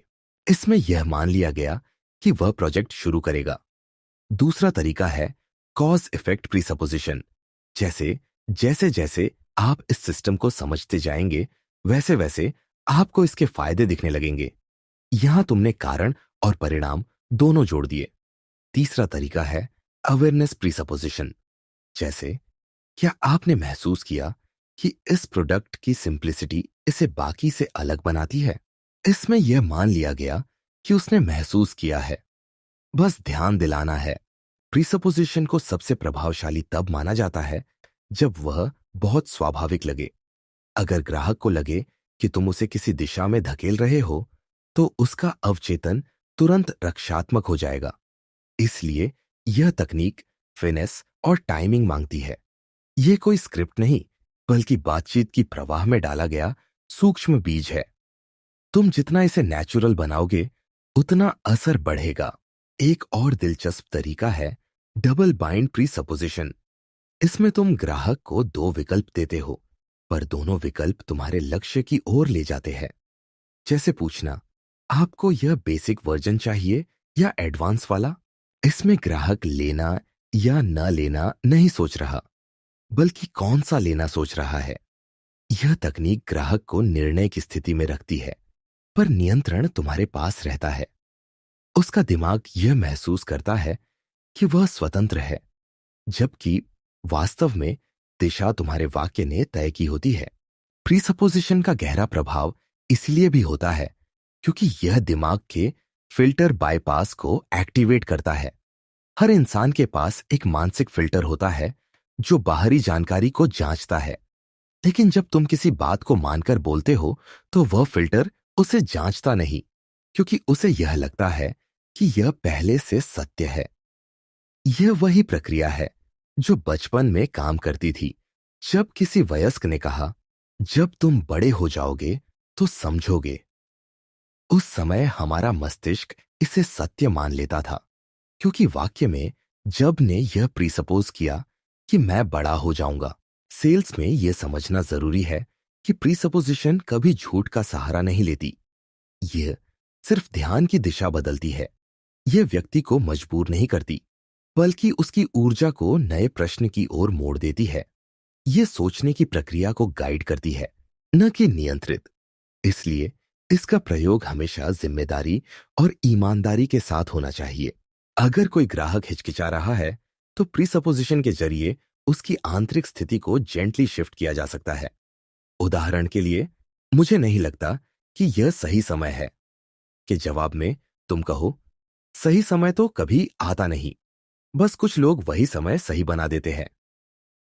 यहां तुमने नकारात्मक फ्रेम को प्रीसपोजिशन के जरिए उलट दिया।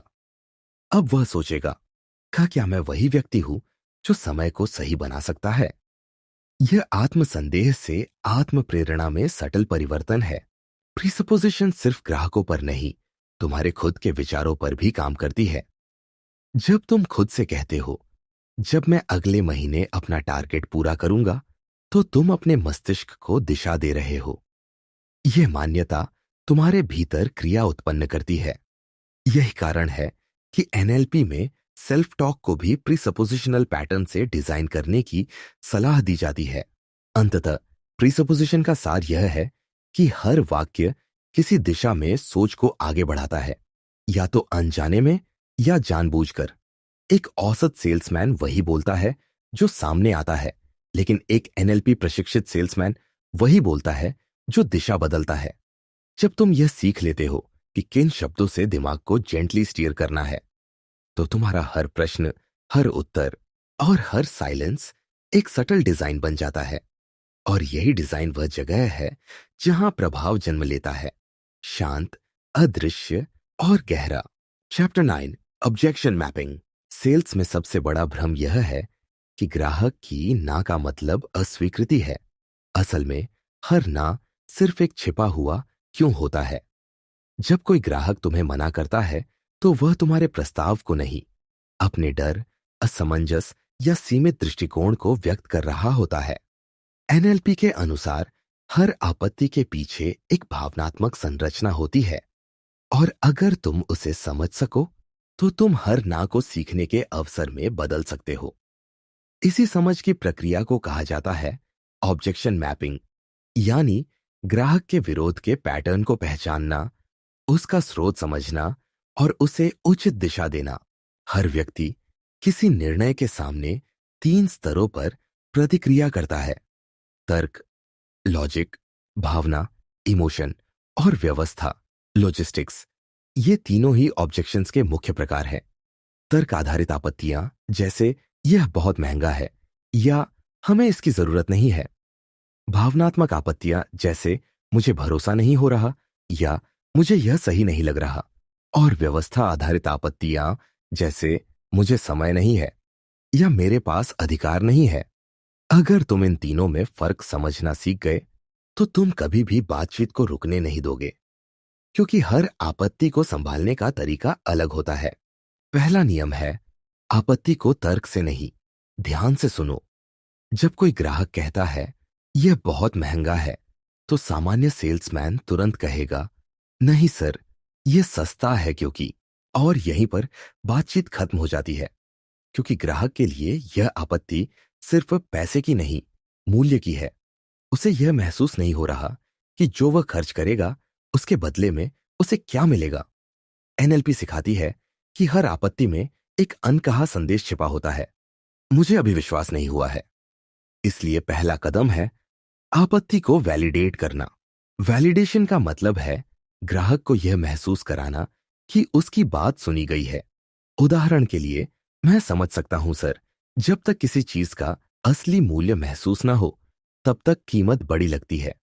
यह एक सामान्य वाक्य लग सकता है, लेकिन यह ग्राहक के दिमाग से डिफेंसिव मोड हटाता है।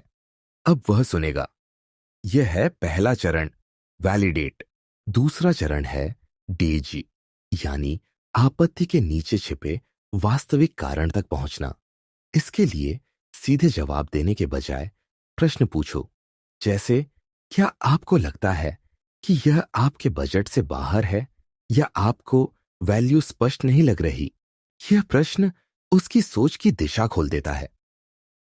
अब वह खुद अपने भीतर झांकता है और तुम्हें बताता है कि असली चिंता क्या है। यही वह पल है जहां तुम पहली बार उसके दृष्टिकोण में प्रवेश करते हो। एनएलपी का नियम है, जिसे समझ लिया जाए उसे बदला जा सकता है। तीसरा चरण है रिफ्रेम, यानी आपत्ति का अर्थ बदलना। अगर ग्राहक कहता है यह बहुत समय लेगा, तो तुम कहो, सही कहा सर, यही तो इसकी खूबी है कि यह काम को स्थायी रूप से ठीक करता है, अस्थायी रूप से नहीं।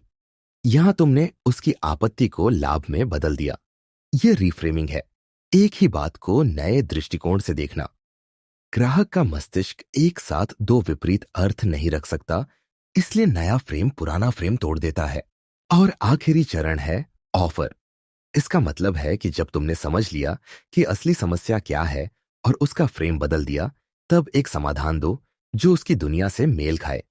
लेकिन यहां जरूरी है कि यह समाधान लॉजिकल नहीं, एक्सपीरियंशियल हो। उसे महसूस कराओ कि यह कैसे काम करेगा। उदाहरण के लिए, कल्पना कीजिए अगले महीने जब आपकी टीम इस सॉल्यूशन के साथ काम कर रही होगी, तब आपको रोज 3 घंटे अतिरिक्त मिलेंगे। उन 3 घंटों का इस्तेमाल आप किस चीज के लिए करना चाहेंगे? यह वाक्य न सिर्फ ऑब्जेक्शन को डिसॉल्व करता है, बल्कि भविष्य की कल्पना से निर्णय की भावना भी जगाता है। कई बार आपत्तियां सरफेस पर दिखाई देती है, लेकिन उनका असली कारण गहरा होता है। एनएलपी इन्हें कहती है मास्क्ड ऑब्जेक्शंस। जैसे कोई ग्राहक कहे, मैं सोचकर बताऊंगा। यह अक्सर तर्क नहीं, असहजता होती है। वह ना कहना नहीं चाहता, लेकिन कमिटमेंट से बचना चाहता है।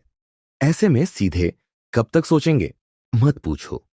इसके बजाय कहो, अगर मैं पूछूं कि आपको सोचने के लिए सबसे ज्यादा क्या स्पष्ट होना चाहिए, तो वो क्या होगा? अब तुमने उसे सोचने पर मजबूर किया कि उसे निर्णय से क्या रोक रहा है। यही मैपिंग की असली कला है, ऑब्जेक्शन को सरफेस से कोर तक ट्रेस करना। सेल्स में यह भी समझना जरूरी है कि आपत्तियां दुश्मन नहीं, संकेत है। हर आपत्ति बताती है कि ग्राहक की सोच कहां अटकी है। यह वह जगह है जहां तुम्हें दिशा बदलनी है।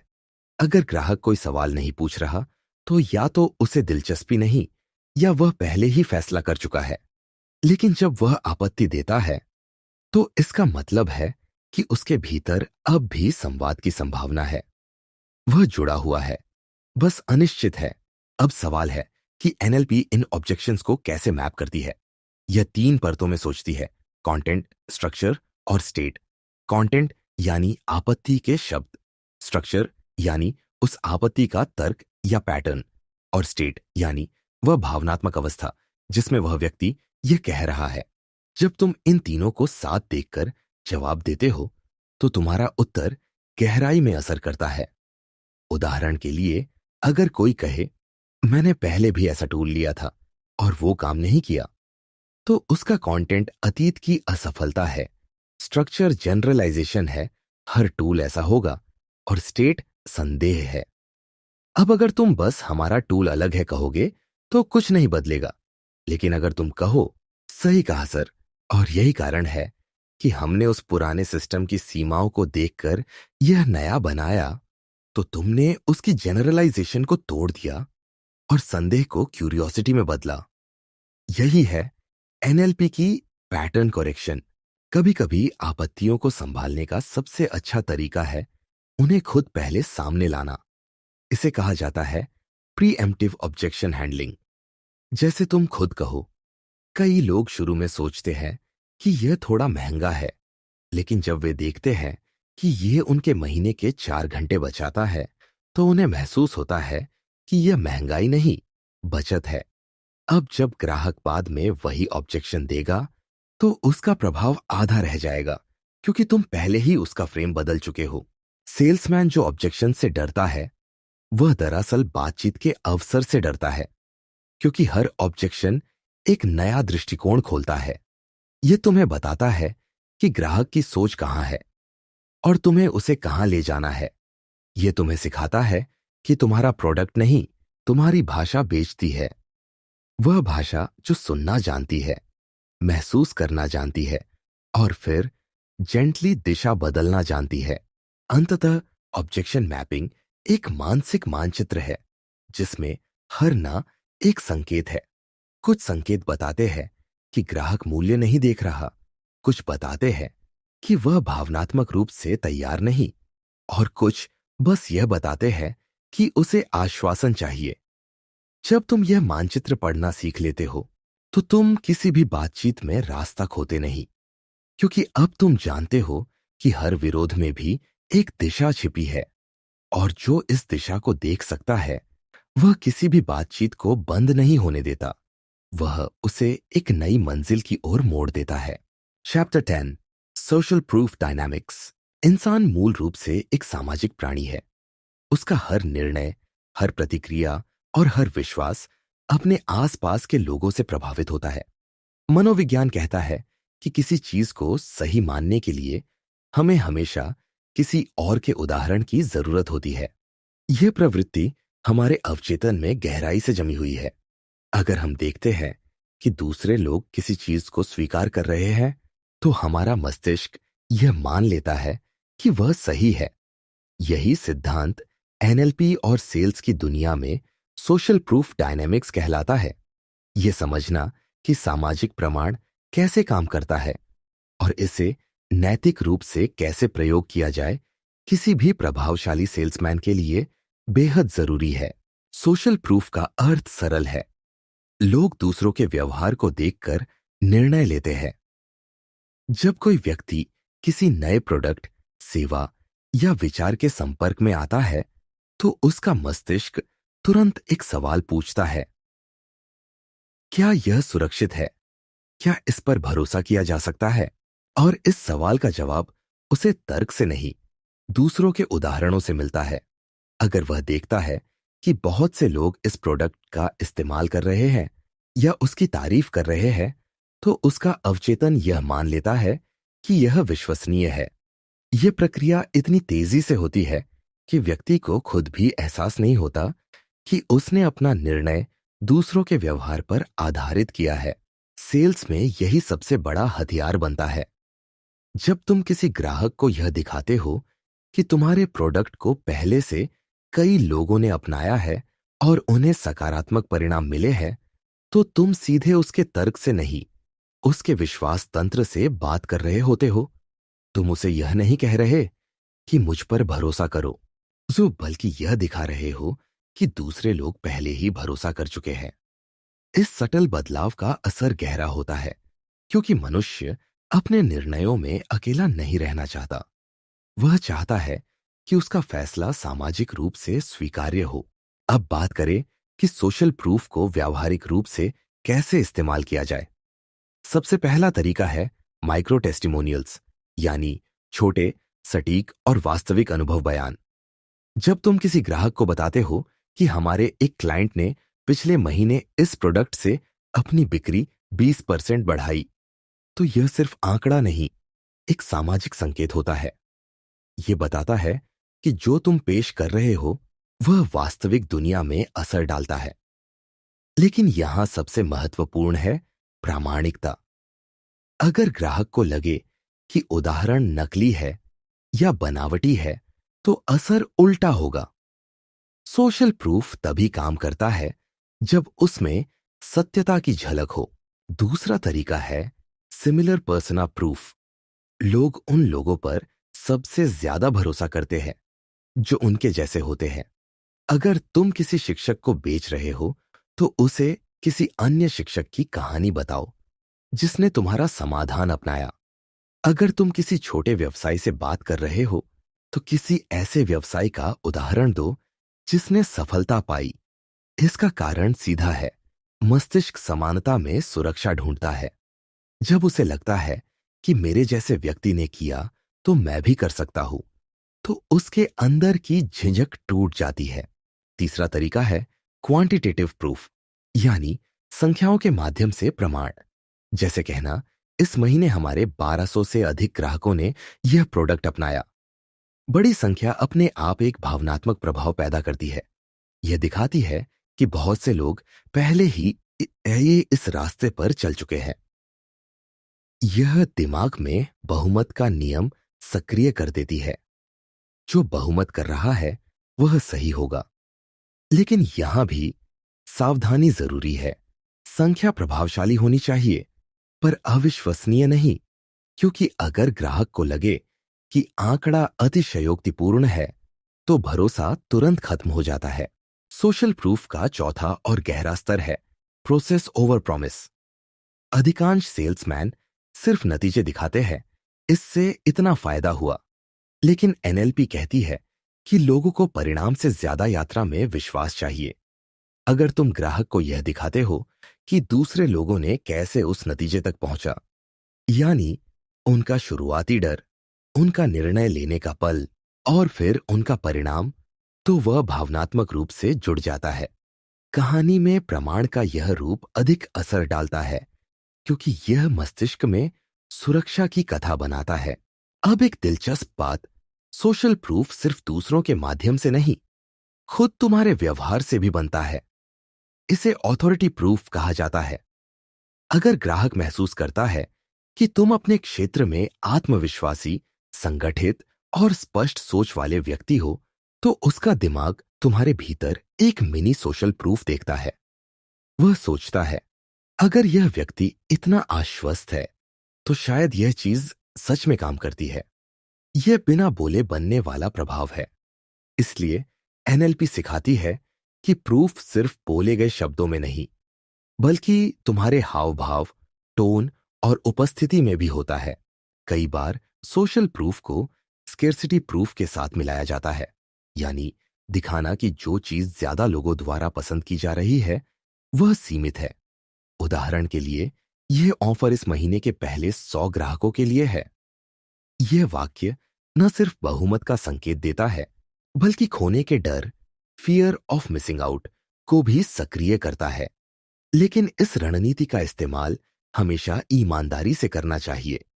झूठा दबाव या बनावटी सीमितता अगर पकड़ी गई तो ब्रांड की विश्वसनीयता पर स्थायी चोट लगती है। सोशल प्रूफ का गहरा मनोवैज्ञानिक आधार यह है कि यह अनसर्टेनिटी रिडक्शन मैकेनिज्म की तरह काम करता है। जब कोई व्यक्ति किसी नए निर्णय के सामने होता है तो उसका मस्तिष्क जोखिम और इनाम का तुलनात्मक विश्लेषण करता है। लेकिन जब वह देखता है कि अन्य लोग पहले ही वह निर्णय ले चुके हैं और सफल रहे हैं, तो यह अनिश्चितता कम हो जाती है। उसका मस्तिष्क कहता है, अगर इतने लोग गलत नहीं हो सकते। यह एक तरह की सामूहिक सुरक्षा की भावना है। पर ध्यान रहे, सोशल प्रूफ का इस्तेमाल केवल प्रभाव के लिए नहीं, विश्वास के लिए होना चाहिए। असली उद्देश्य यह नहीं होना चाहिए कि ग्राहक कुछ खरीदे, बल्कि यह कि वह निर्णय लेते समय सुरक्षित महसूस करे। अगर वह यह महसूस करे कि मैं अकेला नहीं हूं, तो वह तुम्हारे साथ जुड़ता है। और यही जुड़ाव लंबे समय की बिक्री और संबंध दोनों की नींव है। एक अच्छी रणनीति यह है कि हर ग्राहक से जुड़ने के बाद उसका अनुभव संकलित करो और उसे छोटे छोटे प्रमाण के रूप में अगली बातचीतों में प्रयोग करो। ये प्रमाण तुम्हारी भाषा का हिस्सा बन जाने चाहिए। हमारे क्लाइंट्स ने नोट किया कि, या अधिकांश उपयोगकर्ता कहते हैं कि ये फ्रेजेस सटल होते हैं, लेकिन मस्तिष्क इन्हें साक्ष्य के रूप में दर्ज करता है। धीरे धीरे यह धारणा बनती है कि हर कोई इस ब्रांड के साथ सकारात्मक है। अंततः सोशल प्रूफ डायनामिक्स यह सिखाता है कि बिक्री का असली खेल लोगों के दिमाग में नहीं, उनके समूह व्यवहार में छिपा है। इंसान कभी भी पूरी तरह स्वतंत्र निर्णय नहीं लेता। वह हमेशा दूसरों के अनुभवों की छाया में सोचता है। जब तुम यह समझ जाते हो कि कैसे किसी के सामाजिक मस्तिष्क को सुरक्षा और सामूहिक स्वीकृति का एहसास दिलाना है, तब तुम्हारे शब्द प्रभावशाली नहीं, अनिवार्य बन जाते हैं।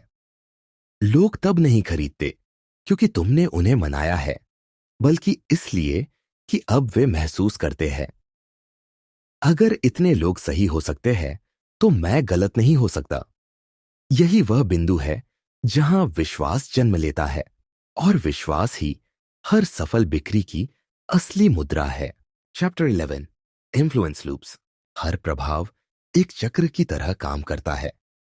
यह एक ही बार में नहीं होता, बल्कि बार बार दोहराए गए संकेतों, भावनाओं और अनुभवों के माध्यम से बनता है। इसीलिए किसी भी ग्राहक को प्रभावित करने की प्रक्रिया एक रेखा नहीं, बल्कि एक लूप होती है, जिसमें हर संपर्क पिछले अनुभव पर आधारित होता है और अगले अनुभव की दिशा तय करता है। एनएलपी में इस प्रक्रिया को कहा जाता है इन्फ्लुएंस लूप, यानी प्रभाव का चक्रीय पैटर्न, जहां हर शब्द, हर स्पर्श, हर प्रतिक्रिया एक बड़े प्रभाव की नींव रखती है। सेल्स में अधिकतर असफलताएं इस वजह से होती है कि लोग प्रभाव को एक क्षणिक घटना मान लेते हैं। वे सोचते हैं कि एक कॉल, एक ईमेल या एक मीटिंग में ही ग्राहक को राज्य कर लिया जाएगा। लेकिन सच्चाई यह है कि किसी व्यक्ति के निर्णय लेने से पहले उसका मस्तिष्क कई स्तरों से गुजरता है। संदेह, जिज्ञासा, रुचि, तुलना, भरोसा और फिर कार्रवाई। इन सब के बीच में जो संबंध बनते हैं, वही इन्फ्लुएंस लूप का निर्माण करते हैं। अगर तुम इस लूप को पहचान सको और जानबूझकर उसकी दिशा तय कर सको, तो प्रभाव अपने आप बढ़ता चला जाएगा। यह समझने के लिए पहले यह जानना जरूरी है कि हर प्रभाव लूप 4 चरणों से गुजरता है: अवेयरनेस, जागरूकता; अलाइनमेंट, संरेखण; एश्योरेंस, विश्वास; और एक्शन, क्रिया। ये चारों एक किसी भी संवाद की नींव बनाते हैं। पहला चरण अवेयरनेस, यानी ग्राहक को यह महसूस कराना कि तुम और तुम्हारा समाधान मौजूद हो। लेकिन यह सिर्फ दिखने भर की बात नहीं, बल्कि रेलेवेंस की बात है। ग्राहक को यह महसूस होना चाहिए कि यह व्यक्ति या प्रोडक्ट मेरी समस्या से जुड़ा है। एनएलपी कहती है कि मस्तिष्क केवल वही सूचना ग्रहण करता है जो उसके वर्तमान अनुभव से मेल खाती है। इसलिए तुम्हारा पहला संदेश हमेशा इस लूप की शुरुआत में उस बिंदु से जुड़ना चाहिए जो ग्राहक पहले से महसूस कर रहा है। अगर वह तनाव में है, तो तुम्हारा संदेश उस तनाव को पहचानना चाहिए। अगर वह उत्साहित है, तो तुम्हारा संदेश उस ऊर्जा को बढ़ाना चाहिए। यही प्रवेश बिंदु है। दूसरा चरण है अलाइनमेंट। अब जब ग्राहक तुम्हारे अस्तित्व से अवगत हो गया है, तो अगला कदम है खुद को उसकी सोच, मूल्यों और लक्ष्यों के साथ संरेखित करना। यह वही जगह है जहां अधिकांश सेल्समैन असफल होते हैं, क्योंकि वे अपनी बात थोपने की कोशिश करते हैं। लेकिन एनएलपी के अनुसार प्रभाव तब बनता है जब तुम व्यक्ति की मानसिक लय के साथ चलने लगते हो। इसका मतलब है उसकी भाषा बोलना, उसके शब्दों का उपयोग करना और उसकी भावनाओं को वैलिडेट करना। इस चरण में तुमने अभी कुछ बेचा नहीं, तुमने केवल कनेक्शन बनाया है। तीसरा चरण है एश्योरेंस, यानी भरोसा। कोई भी ग्राहक तब तक खरीदारी नहीं करता जब तक उसे यह महसूस न हो कि वह सुरक्षित है। यह सुरक्षा सिर्फ प्रोडक्ट की गुणवत्ता से नहीं आती, बल्कि तुम्हारी कंसिस्टेंसी, ईमानदारी और ट्रांसपेरेंसी से आती है।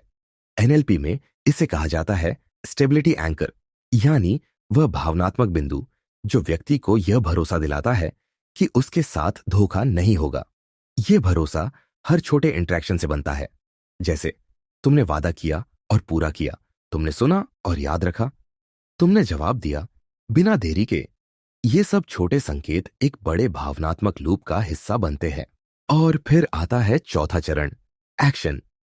यहां ग्राहक का मस्तिष्क अब निर्णय लेने के लिए तैयार है। लेकिन ध्यान दो, वह यह निर्णय इसलिए नहीं ले रहा क्योंकि तुमने उसे समझाया है, बल्कि इसलिए कि उसका आंतरिक लूप अब पूरा हो चुका है। उसे पहले महसूस हुआ कि तुम उसकी समस्या समझते हो, फिर उसने पाया कि तुम उसके मूल्यों से मेल खाते हो, और अंत में उसने भरोसा महसूस किया। अब निर्णय सिर्फ एक प्राकृतिक विस्तार है। इसलिए एनएलपी कहती है, influence is not pushing, it's completion.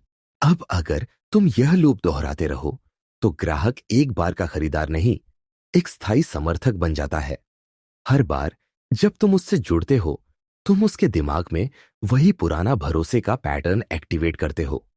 उसका अवचेतन कहता है, यह व्यक्ति विश्वसनीय है। यही कारण है कि बड़े ब्रांड्स अपने ग्राहकों से बार बार छोटे संपर्क बनाए रखते हैं, ईमेल, संदेश या मूल्य आधारित सामग्री के जरिए। वे यह जानते हैं कि प्रभाव निरंतरता से पैदा होता है, दबाव से नहीं। इन्फ्लुएंस लूप्स का एक और पहलू है माइक्रो कमिटमेंट्स। ये छोटे छोटे हाँ हैं जो बड़े निर्णयों की राह बनाते हैं। जैसे तुम किसी ग्राहक से पहले यह पूछते हो, क्या मैं आपको एक छोटा डेमो दिखा सकता हूं? वह हाँ कहता है। फिर तुम पूछते हो, क्या यह फीचर आपकी जरूरत से मेल खाता है? वह फिर हाँ कहता है। ये दो छोटे हाँ उसके दिमाग में एक पैटर्न बनाते हैं। अब तीसरी बार जब तुम कहोगे, क्या आप इसे ट्रायल के लिए लेना चाहेंगे, तो उसका सबकॉन्शियस उसे हाँ कहने के लिए तैयार कर चुका होता है। यह कंसिस्टेंसी बायस का उपयोग है। इंसान अपने पिछले व्यवहार से मेल खाना चाहता है। एनएलपी इस प्रक्रिया को भाषा, टोन और बॉडी लैंग्वेज के साथ जोड़ती है। हर हाँ के साथ व्यक्ति के दिमाग में एक भावनात्मक अवस्था बनती है। अगर तुम उस अवस्था को पहचान सको और उसे दोहराते रहो तो लूप और मजबूत होता जाएगा। यही कारण है कि प्रभावशाली सेल्समैन बार बार वही वाक्य, वही जेस्चर और वही ऊर्जा दोहराते हैं जो पहले सफल रही थी। वे जानते हैं कि उनका हर शब्द एक ट्रिगर है जो पुराने अनुभव को दोबारा जीवित करता है। इन्फ्लुएंस लूप सिर्फ ग्राहकों के लिए नहीं, सेल्समैन के खुद के लिए भी काम करते हैं। हर बार जब तुम सफल बातचीत करते हो, तुम्हारा दिमाग भी एक आत्मविश्वास का लूप बनाता है। लेकिन जब तुम लगातार अस्वीकृति सुनते हो तो नकारात्मक लूप सक्रिय हो जाता है। तुम्हें लगने लगता है कि मुझे नहीं सुनेंगे। इसलिए एनएलपी कहती है कि प्रभाव से पहले आत्म प्रभाव जरूरी है। अगर तुम अपने भीतर का लूप नहीं बदलोगे तो बाहरी लूप पर नियंत्रण नहीं पा सकोगे। इन्फ्लुएंस लूप्स में समय का भी बड़ा महत्व है। बहुत तेज लूप अस्वाभाविक लगता है, बहुत धीमा लूप प्रभाव खो देता है। इसलिए बातचीत में टेम्पोरल पेसिंग जरूरी है। सही समय पर सही संकेत देना। उदाहरण के लिए, पहली मीटिंग में सिर्फ जिज्ञासा पैदा करो, दूसरी में भरोसा और तीसरी में निर्णय। यह प्राकृतिक लय मस्तिष्क के सीखने और भरोसे की गति से मेल खाती है। इन्फ्लुएंस लूप्स का सबसे गहरा स्तर तब बनता है जब ग्राहक को लगता है कि वह खुद निर्णय ले रहा है। तुमने दिशा दी, लेकिन चुनाव उसका है। यही एनएलपी का सबसे उच्च सिद्धांत है, लीड विदाउट फोर्सिंग। व्यक्ति को यह महसूस होना चाहिए कि वह स्वयं आगे बढ़ रहा है, जबकि वास्तव में तुमने उसकी सोच को पहले से तैयार किया हुआ है। अंततः प्रभाव कोई एक बार का करिश्मा नहीं, बल्कि दोहराए जाने वाले अनुभवों की मनोवैज्ञानिक संरचना है। जब तुम यह समझ जाते हो कि हर बातचीत, हर जेस्चर, हर संदेश उस संरचना का हिस्सा है, तो तुम किसी को भी बदलने की कोशिश नहीं करते। तुम बस उसे उसके अपने निर्णय के लूप तक पहुंचा देते हो। यही वह बिंदु है जहां इन्फ्लुएंस नियंत्रण नहीं, सहयोग बन जाता है। और जब प्रभाव सहयोग में बदल जाता है तो ग्राहक सिर्फ खरीदता नहीं, जुड़ता है, बार बार, हर बार। Chapter 12, dark limits. प्रभाव की दुनिया जितनी आकर्षक है उतनी ही खतरनाक भी। जहां एक ओर एनएलपी, मनोविज्ञान और प्रभाव की तकनीकें इंसान को बेहतर संवाद करने और अपने विचारों को सशक्त रूप में प्रस्तुत करने की शक्ति देती है, वहीं दूसरी ओर यही ज्ञान अगर गलत दिशा में प्रयोग हो तो यह नियंत्रण, भ्रम और धोखे का हथियार बन सकता है। इसीलिए हर प्रभावशाली व्यक्ति को अपनी सीमाएं जाननी चाहिए। वो रेखा जहां प्रभाव खत्म होता है और मनोवैज्ञानिक शोषण शुरू होता है। यही रेखा इस अध्याय का विषय है। डार्क लिमिट्स, सेल्स, मार्केटिंग या किसी भी प्रभाव के क्षेत्र में सफलता अक्सर इस बात पर निर्भर करती है कि तुम दूसरों को कितना प्रभावित कर सकते हो। लेकिन इस कला की सबसे गहरी समझ यही है कि हर इंसान की स्वतंत्र इच्छा को अछूता रखा जाए। एनएलपी सिखाती है कि प्रभाव का उद्देश्य दूसरों को दिशा देना है, नियंत्रण करना नहीं। अगर तुम किसी को उसकी इच्छा के विरुद्ध कोई निर्णय लेने पर मजबूर करते हो, तो वह बिक्री नहीं, हेराफेरी कहलाती है। और हेराफेरी की जड़ें जब विश्वास की मिट्टी में लगती है, तो परिणाम हमेशा विनाशकारी होते हैं। न सिर्फ ग्राहक के लिए, बल्कि तुम्हारी प्रतिष्ठा और आत्मसम्मान के लिए भी। डार्क साइकोलॉजी का यह पहलू अक्सर अनदेखा रह जाता है। कई लोग सोचते हैं कि अगर वे मनोवैज्ञानिक रूप से किसी को मना सकते हैं, तो वह जीत है। लेकिन जीत तभी वास्तविक होती है जब दोनों पक्षों को सम्मान मिले। किसी के अवचेतन को दिशा देना, उसकी असुरक्षाओं या कमजोरियों का फायदा उठाना नहीं होना चाहिए। क्योंकि अगर तुम किसी के भय, अपराध बोध या कमी को छूकर उसे निर्णय लेने पर मजबूर करते हो, तो तुम उसकी आत्मा में एक घाव छोड़ रहे हो। और यह घाव भविष्य में तुम्हारे खिलाफ भी काम करेगा, क्योंकि जब उसे सच्चाई का एहसास होगा, तो वह तुम्हारे हर शब्द को झूठ समझेगा। सेल्स के क्षेत्र में डार्क मैनिपुलेशन के कई रूप होते हैं। झूठे scarcity traps, guilt based persuasion, exaggerated promises और इमोशनल एक्सप्लॉयटेशन। ये तकनीकें तात्कालिक सफलता देती हैं, पर दीर्घकालिक विनाश, क्योंकि मनुष्य का मस्तिष्क दो स्तरों पर सीखता है, चेतन और अवचेतन। चेतन मन उस समय तुम्हारी बात मान सकता है, पर अवचेतन हर धोखे को दर्ज करता है। यही कारण है कि कई बार ग्राहक बिना किसी स्पष्ट कारण के तुम्हारे या तुम्हारे ब्रांड से दूरी बना लेता है। यह दूरी किसी तर्क की नहीं, विश्वासघात की होती है। डार्क लिमिट्स का अर्थ यह भी है कि तुम अपने प्रभाव की शक्ति को पहचानो, पर उसका दुरुपयोग न करो। हर शब्द, हर जेस्चर, हर एनएलपी पैटर्न में किसी की सोच को बदलने की क्षमता होती है। जब तुम किसी से बात करते हो, तो उसका ध्यान, उसकी भावनाएं, उसकी व्याख्या सब तुम्हारे शब्दों की दिशा से प्रभावित होते हैं। यह शक्ति है, लेकिन हर शक्ति के साथ जिम्मेदारी भी आती है। यह जिम्मेदारी यही कहती है कि प्रभाव का प्रयोग हमेशा ऐसे परिणाम के लिए हो जो दोनों पक्षों को लाभ पहुंचाए। अगर तुम्हारा उद्देश्य सिर्फ जीतना है, तो तुम हार चुके हो। एनएलपी की दृष्टि से हर बातचीत में तीन स्तर होते हैं: रपोर्ट, इन्फ्लुएंस और इंटीग्रिटी। पहले दो स्तर तो प्रभाव पैदा करते हैं, लेकिन तीसरा उसे स्थायी बनाता है। इंटीग्रिटी यानी निष्ठा, अपने उद्देश्य और अपने नैतिक मानदंडों के प्रति सच्चे रहना। यह वही गुण है जो तुम्हारे प्रभाव को गहराई देता है, क्योंकि सच्चा प्रभाव तब होता है जब सामने वाला यह महसूस करे कि तुम उसे कुछ बेच नहीं रहे, बल्कि उसकी जरूरत समझ रहे हो। जब वह यह देखता है कि तुम्हारे शब्दों के पीछे किसी का फायदा नहीं, बल्कि उसकी भलाई है, तो वह खुल जाता है। और एक बार जब विश्वास बन जाता है, तो तुम्हें पर्सुएशन की जरूरत ही नहीं पड़ती। डार्क लिमिट्स का मतलब सिर्फ यह नहीं कि तुम दूसरों पर नैतिक सीमाएं रखो, बल्कि यह भी कि तुम खुद पर नियंत्रण रखो। कई बार सफलता का उत्साह इतना बढ़ जाता है कि इंसान परिणाम पाने के लिए किसी भी हद तक जाने लगता है। वह झूठे दावे करने लगता है, आक्रामक स्क्रिप्ट्स इस्तेमाल करता है या ग्राहकों की भावनाओं से खेलता है।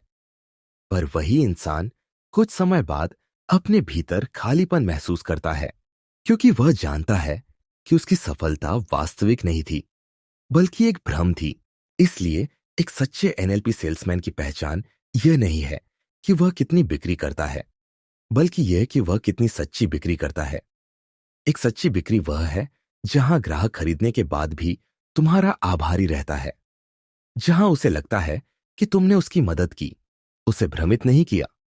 यही वह जगह है जहां प्रभाव रोशनी बन जाता है, अंधकार नहीं। इस अध्याय का एक और महत्वपूर्ण पहलू है कॉन्सेंट एंड ट्रांसपेरेंसी। हमेशा यह याद रखो कि जब भी तुम किसी को प्रभावित करने की कोशिश कर रहे हो, उसे यह महसूस होना चाहिए कि वह स्वतंत्र है। उसकी सहमति हर संवाद की नींव है। अगर किसी को लगता है कि उसे किसी अदृश्य शक्ति ने निर्णय लेने पर मजबूर किया, तो वह बाद में पछतावा करेगा। लेकिन अगर उसे लगता है कि उसने अपनी मर्जी से फैसला लिया है, तो वह न केवल तुम पर भरोसा करेगा, बल्कि दूसरों को भी तुम्हारी सिफारिश करेगा।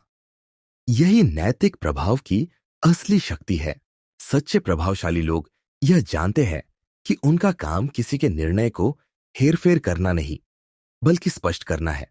वे भ्रम नहीं पैदा करते, वे दिशा देते हैं।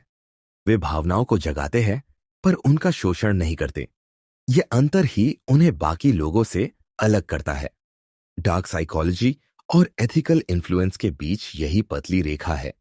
एक जहां व्यक्ति को इस्तेमाल किया जाता है और दूसरी जहां व्यक्ति को सशक्त बनाया जाता है।